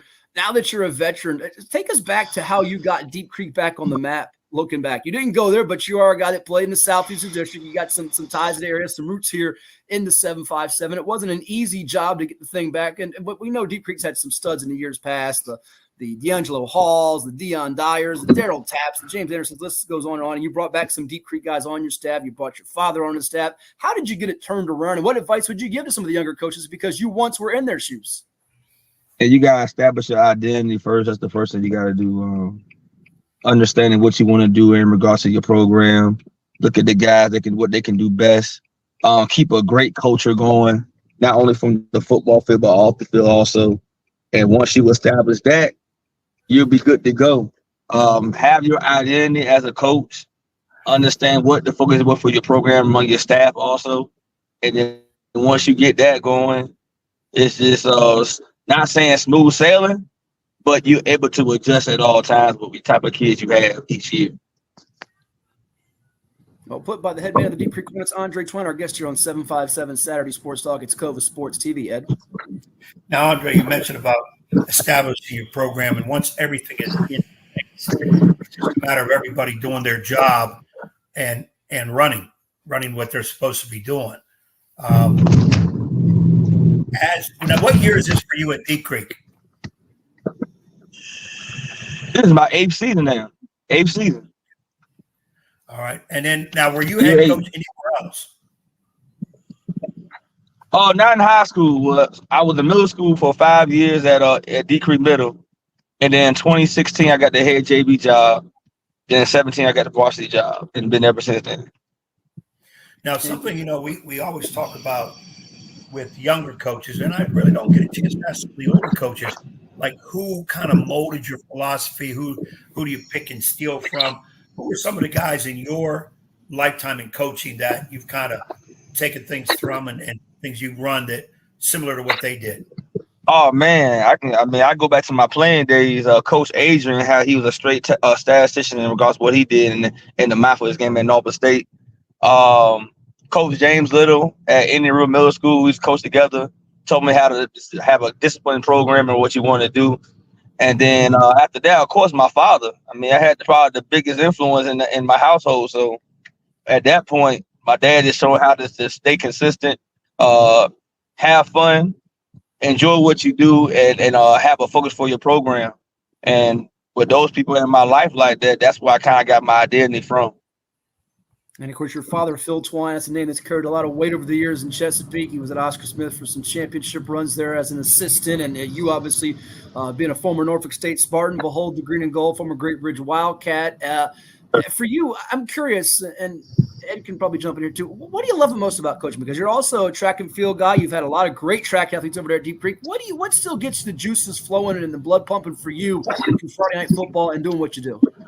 I mean, it's just seeing young guys go out there and play hard. It's a Friday night football is nothing like it. You can't get it back. Like I tell my seniors, you got a guaranteed 10 games. Enjoy the moment where you at, because you're gonna remember the rest of your life. And so, just the essence of high school football, man, it just gets you going. From the smell of the grass, the bands playing, the fight, the cookouts, all that type of stuff. That's the essence of football. You totally have a kick for it. And just seeing young men going out play, that's all teams in our district or in the region. High school football, the pageantry, it's just nothing like it. And once you experience it, it's just the rest of your life. Pretty special in the Southeastern District there on Friday nights. I'm Grant Holloway, head coach of the Deep Creek Hornets, our guest here on 757 Saturday Sports Talk on Cove Sports TV. Season opener coming up for Deep Creek August 29th against Currituck County from North Carolina. Their Southeastern opener September 13th at Arrowhead Stadium in Suffolk against the Warriors of Nansemond River. Ed. All right, and we're going into your 8th year. Let's look at your personnel. Start on the offensive side. Key guys, some veterans, people to watch out for. But last year we had our line was all sophomores. So with your old line coming back, that's the biggest piece right there. It's led by Trayvon Litton. He's one of those type of kids, about 6'2", 235, plays DN too, and it's going to be a big focal point playing that right tackle position, along with Ricardo Foreman, Ethan Patrick, Antonio Mills, and the kid Sincere White. From the quarterback, Breon Covey, of course, he's athlete, but he'll be our starting quarterback this year. Again, a lot of experience under his belt and what he can do. Also, a kid named Mike Jones, a junior, played JV last year, has a lot of upside, been showing a lot of great catches and all those things on 7-on-7s we had during the summertime. Looking for a big impact for him. Vernon Whitehurst and Zaire Payton at running back. All these guys, again, program players that we look at having a big role for us this year. And I don't know if we all saw it coming. You lost your first 2 games to Currituck and Nansemond River last year, but then you got hot down the stretch, Coach. You won 4 of your final 6 regular season games, including a shutout of Lakeland. You beat your alma mater in Great Bridge, beat Western Branch and Hickory, but then you also took in that 1-8 matchup, Green Run to the wire, had a lead against them, lost a nail-biter 17-12, made them sweat to the very end.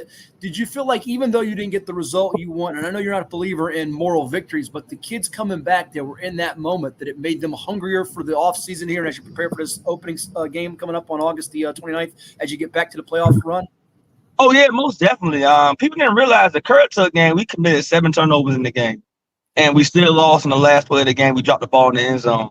But then hats off the Currituck, they were 7-3 last year and went to the playoffs. So they weren't they weren't a slouch team at all. But we want to go out there against them this year, got a little revenge up there. But they're gonna play hard too. We kind of changed our identity more so late in the year. We started to understand what we want to do offensively, and we started to get hot. Yes, the green run game kind of haunts us because we We had some plays in the red zone we didn't finish, but we understood what we could do. In our district, when you play teams like Kings Fort, Oscar Smith, Indian River, Western Branch, Nazareth Kings, all these schools, I mean, we were prepared. We were battle tested. I think we shocked a lot of people being up at halftime and almost late in the game, almost pulled it off. But we know what we could do, and we just put it together at the right time, but just we fell short. So, but it gave us momentum in the offseason, knowing what we can do on both sides of the ball and the type of talent we have and type of tenacity we have. So we're looking forward to this season and see what we can do, play out from there in this tough SED. Yeah, I'll be completely honest. I was surprised you guys almost knocked them off, and I don't give my cohort a lot of credit. It's hats off to you and your coaching staff, Coach Twine, for sure. But I give Ed a little bit of props too, because I remember him telling me he would not be surprised if that game was close. And you did say, Ed, they were not your typical number 8 seed, if you will. No, I thought if the breaks go the right way early, they would have a great shot. I'd probably be overlooked by number 1. It's number 8. Who do we play next? And I know Deep Creek wouldn't have been the type of team I want to play the first round of playoffs. Athletes, veteran coaching staff, come up with ways to win. Andre, if you would, please, let's go to your defensive side. I know there might be some kids playing both ways, but who are the key ones to watch? Who are the up-and-comers and names we have to listen for on the defense? Man. Again, mentioned earlier, Trayvon Litton, Sincere White, them 2 guys on the D-line, big role for us. Tayshawn Johnson, sophomore, linebacker, plays running back also, but he's going to play a big role in our defense. Again, Michael Jones, we said already before. Sincere White, Jazzy Hill coming back. He had 5 picks last year as a sophomore at cornerback. Zaire Payton, those guys, again, playing a huge role for us. They got a lot of playing experience in games, and we're going to be very tenacious on defense with Coach Howard, again, calling our defense again for the 8th season. He's putting some things together for us to see, and I think we're going to be very special on defense. Very sleeper team in our SED. Yeah, it's a quality SED yet again here. And we watched it a few years ago. You made that run to the region final. You had that group led by Jalen Jones. And it had to be cool to see some of these guys come from your program next level. And Deep Creek's used to it from the days in the 90s. But Jalen had a heck of a run there at William & Mary, did he not? Yeah, oh, man, shoot, Jalen All-American there. He has another year. I think he's big preseason all CAA. Another year. That's right. I forgot. I thought he was done. He's got another year. You're right. Yeah. Yes, he is, man. Jalen, man, I feel like he's a Sunday-ready player. Like, the guy can play. I mean, people throw with him in college now, so. Enough for saying. And Ken Lamonte Wilson, he's at Misericordia. He led the team in picks for 2 years straight and was all conference and an All-American. So at one point we had 2 All-Americans in the secondary, Lamonte Wilson and Jalen Jones. So you can say D Creek, we're like a DBU at this point right now. We put some guys out there, also leading and guys get interceptions too. So hey, the proof is in the pudding on that one. That's pretty rare, Ed, to have 2 DBs, though it's not your ACC, SEC Power 5. That's a heck of a job with Jones and Wilson, those guys that have gone on to excel at a high level in college. Yes, sir. Most definitely, man. And they look for having a big season this year with them also. So I can't wait to see Jalen play this year. I think he's going to really have a big year in what he wants to do. And also Lamonte. Like I said, those 2 guys, I feel like they can play on Sunday. Type of skill guy they got. As Sunday-ready players. Certainly under-recruited guys that have come out of the Hornets program that really were fun to watch and have certainly blossomed at the next level. Hornets looking for some more guys to join the crew that returns for them as they get ready to open up the season here later this month in the Southeastern District and part of Region 5A. A few more minutes here with Coach Twine on 757 Saturday Sports Talk on Cova Sports TV, Ed. Andre, a lot of times we don't get a chance to get into coaches' brains about that third part, special teams. And I'm always interested in thinking, I know you got to play your best players, keep them on the field. The smaller schools, definitely. What do you guys do with your special teams? And then also kind of what is your philosophy on playing? And I know you mentioned some of your guys playing offense, defense, because they're that good. Do you also play them on special teams? Oh, man. And being in a position where I have a smaller squad, you got to put your guys out there, especially when it comes to kickoff. That's like the first defensive play. So typically we put our defensive guys out there. But at the same time, the guys who are those backups, we tell them everybody has a role on the team. So your role may be special teams, and as you can know that special teams play can turn the whole game around. So we do at that point with our squad, we kind of mix it up a little bit. Put our best guys on the field, but at the same time, find those guys we can spare too, because in a 40-minute football game, it get tough out there. But like I said at Creek, we're not one-sided people. We play all three phases of football: offense, defense, and special teams. So our tempo and practice and how we prepare allows our guys to do those things. Because when we practice very hard and very intense in what we're doing. So we have to be intent with that. At the same time, we're trying to find those extra 4 to 5 guys, maybe 6 or 7 guys that could add to our depth and we could put out on special teams. Because it takes one play on a special team to turn the whole game around. Because that phase sometimes gets left out a whole lot. And you don't focus on that phase, it can get you beat. Yeah, you're 100% right. And I've watched you guys over the years in some big SED games. You gave a shout out to Coach Howe with your defense. Props to is he still coaching your special teams, Riley Dellinger? Or Eric Dellinger? Is it Eric Dellinger? His sons was Riley and Kate. Right? Dellinger, his job kind of like help got him pretty much busy, but he does help out with our kickers and everything. Okay. So he does help out from time to time when he has the free time to do that. But yes, we still got some solid kickers out there. One thing about it, we always had a solid kicker. From Awana Gibson and back with Wes Stone and Eric Dillon, all the his younger son Riley, all them guys. So we always had a strong kicking game. We pride ourselves on that, and we'll continue to do that. Awesome. Last one for me, and Ed can finish up with you here too, Coach. And we thank you for coming on. How about the scrimmages? What are you looking to gain out of those, and who do you have coming up in those 2 scrimmages, and plus your view of the SED and the region in general? Oh man, okay. First off, we play Norcom at home. August 15th again. Play Norcom. Of course, Norcom always comes with some aggressive and tenacity. Coach Hawk over there, and then we played Bethel on the 22nd. That's home also. So we're got a little home stretch those first 2 days. So we look forward to competing and see what we got, and you can make some adjustments accordingly. See what your stars are doing, what your backups can do. But SED, I mean, Matt, you already know what time it is in SED. I mean, come on, let's look at it. You started talking about Oscar Smith, a Kings Fork, a Nazarene River, an Indian River, a Western Branch, Deep Creek. Grassfield. I mean, top to bottom, you got to play hard every night. If you don't, you can be on the other side of that win column and looking like what? I think, in regards to the region, I just wish that, I know the beach plays itself because there's so many schools. And they kind of like, you look at the beach and a lot of tough teams in the beach. I mean, that's what it is. But, I mean, a 5-5 SED team like we were, and you saw we did the green run. So I just think sometimes it's kind of like it hurts, but at the same time, it prepares for the long run. But you got to win at least 5-6 games to get in. So our district is just that tough. You got to play correct every night because we're like one game away from not being in last year. Almost that Kurt taking was cost us. So we got to come correct with that.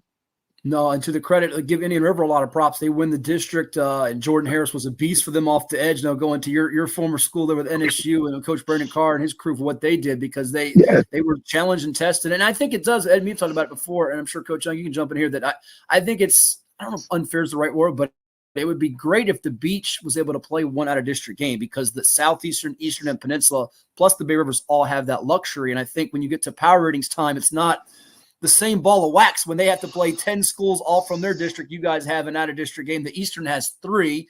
Peninsula Bay Rivers also have 1 apiece. So it would just be, I think, great if they open that up to let the beach rotate it. They have an out-of-district game every year. Yeah, I was going to say in terms of being the veteran coach and you're going against the power of the district, and I hear you saying how the beach is locked into the beach. If you had a chance to make some rule changes, either on the court, on the field, or in terms of scheduling, what would you do? What would there be any kind of decisions you would make, changes? Oh man, so I got a crazy idea. I mean, you got. That's what I want to hear. Crazy idea. My crazy idea is this. This is my crazy idea. Okay. So you have 10 schools, and I think it's 11 schools in the beach or 10. It's 11. It's 11. It's 11. Yep. 11 schools, okay, and all 5A except for Lansdowne. Lansdowne 6. Okay, so let's take. 5A. You can make it. Okay, it's us, D Creek, Great Bridge, Hickory, and Indian River, all 4 in Chesapeake. Yep. We're all 5. We're the small school in the state in Class 5. That's us. That's where it's at. So used to be 4A, correct? Yep. Right. Yep. So we're talking about 14 schools. So about 14 schools, 5A. I say this. Let's divide it. 7 and 7, one division, 7 and 7 another division. You'll play 3, a non-conference type of thing that was outside your division, like an East and West type of thing, and divide it up and go from there. Because I think the Beach want to play other schools too. I'm sure for a fact, you ask any coach in the Beach, they will love to play some non-conference games. After that, you pick your best. You have your best record go from forward. Top 8 go to the playoffs, and that's it.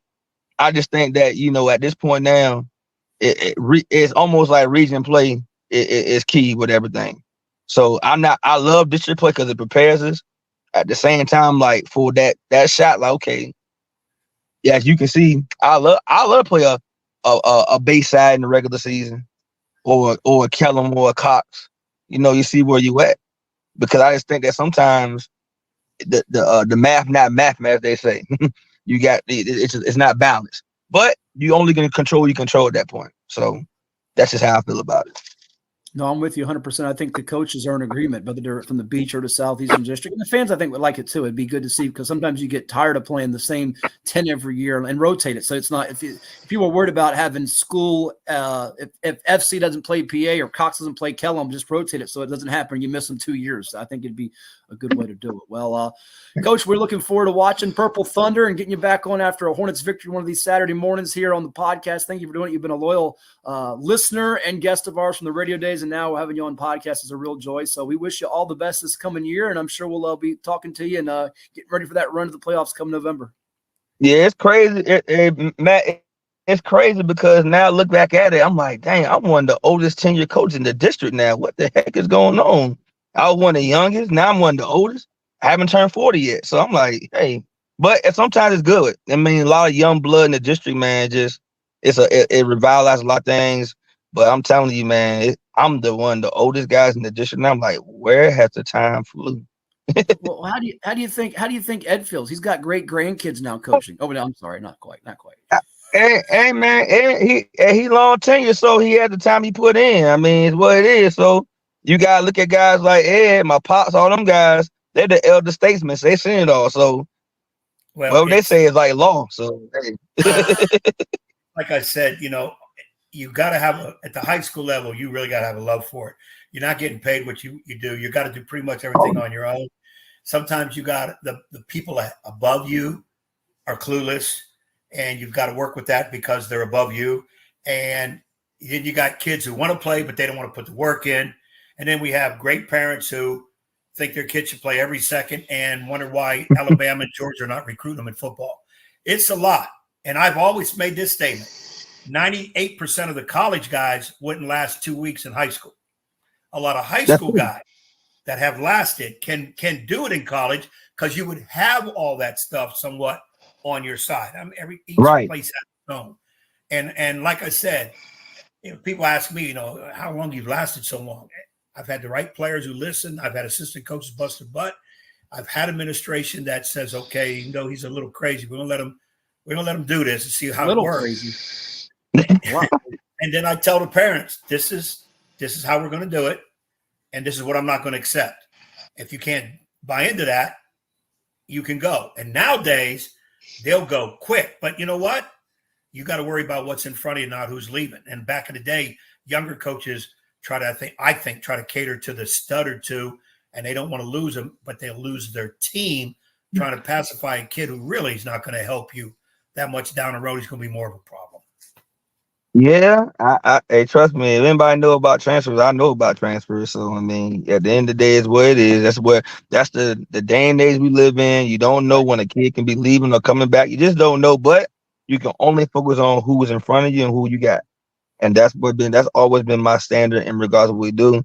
And we've been pretty successful. So we're gonna keep track. We're gonna try to stay on track with that, keep that going. And put a good product on the field again this season. Absolutely. Hornets have made the playoffs in 2017, 18, 19, the 2021 COVID shortened year, 2021 fall year, 22, 23, and they look to make it again in 2024 under Coach Andre Twine. All the best to you, my friend. Thanks for coming on. Celebrate your pops for us, and we'll see you soon again.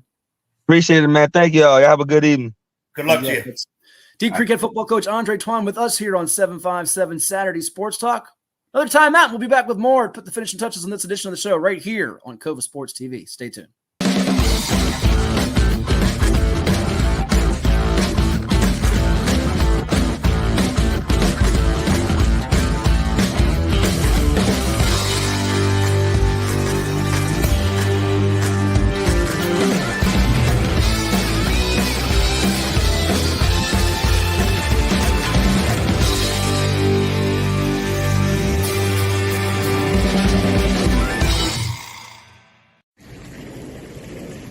What happens to a frog's car when it breaks down? It gets towed. Hampton Roads has a long-running high school and college sports tradition. It's time to give them the spotlight they deserve. This is 757 Saturday Sports Talk. Here is Matt Hatfield.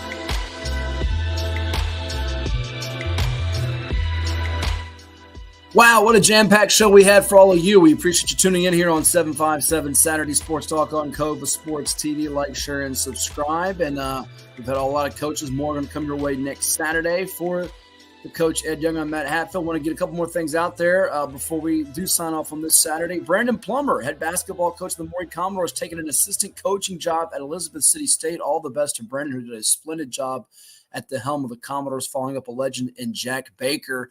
Won 130 games. I think there's 36 losses, a couple state final appearances, state championship as well for the first time in 70, 80, almost 100 years there at Maury on the hoop side of things. So kudos to him. Olympic gold going for it today in men's and women's basketball for the U.S. of A. U.S. playing France, and the women, I should say the U.S. playing the men playing France later today. The women playing tomorrow for the gold. Women are a 16.5, 17-point favorite. Men are 16-point favorite. The men had to really dodge a bullet in the semis. What a tough one that was on Thursday, as they were down as many as 17 to Serbia with the Joker, Nikola Jokic. But for three guys that have 8 MVPs among them, 10 championships, LeBron James, Kevin Durant, Steph Curry, I think they combined for 60 points in that victory. And Curry was just sizzling in the first half. LeBron and KD, Will and them getting some monster rebounds. And by the way, I know Joel Embiid produced a lot of points and did some things in the fourth quarter. That guy just does not play. He's too lazy and unlikable for me. My goodness, especially on defense.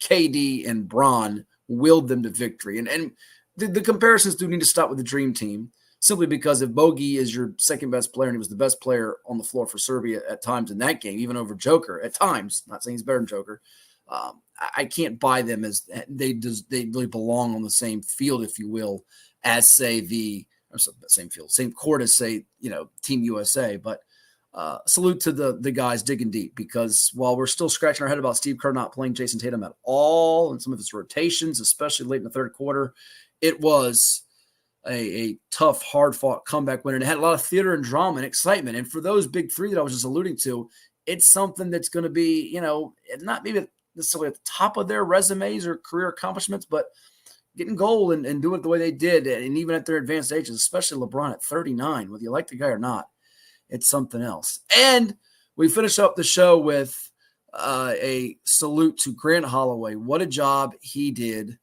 And it was the one thing that had to be checked off his resume. He had done so much as a track and field star, multi-sport star. We saw him at Grassfield High School in Chesapeake. He was minus 2,400 to medal on Thursday. It was going on simultaneously as the men's basketball. It was on USA, the Olympic track there on NBC. And you've had Noah Lyles. You've had some other track stars from Virginia in general, but Grant was minus 800 to get gold. He came up short, silver 4 years ago, or 4 years ago. We had Larry Obama on to talk about him. There in Tokyo. Daniel Roberts was next at plus 1,600 from USA. Rasheed Broadbell from Jamaica at plus 2,100. But Grant got the job done. Of the 8 competitors in the 110-meter hurdles, everyone else was minus 115 to plus 600 to get a medal. He was an overwhelming favorite, and he got it done. Salute to Grant. Just so happy for him. once upon a time in the 757. Got it started with the Mustangs and then became a Grassfield Grizzly. And we'll leave the show with that, in fact, as we say so long to all of you. And we again salute Grant Holloway for an incredible achievement getting Olympic gold just this past week there in Paris. We'll talk to you next Saturday right here on 757 Saturday Sports Talk. So long, everyone.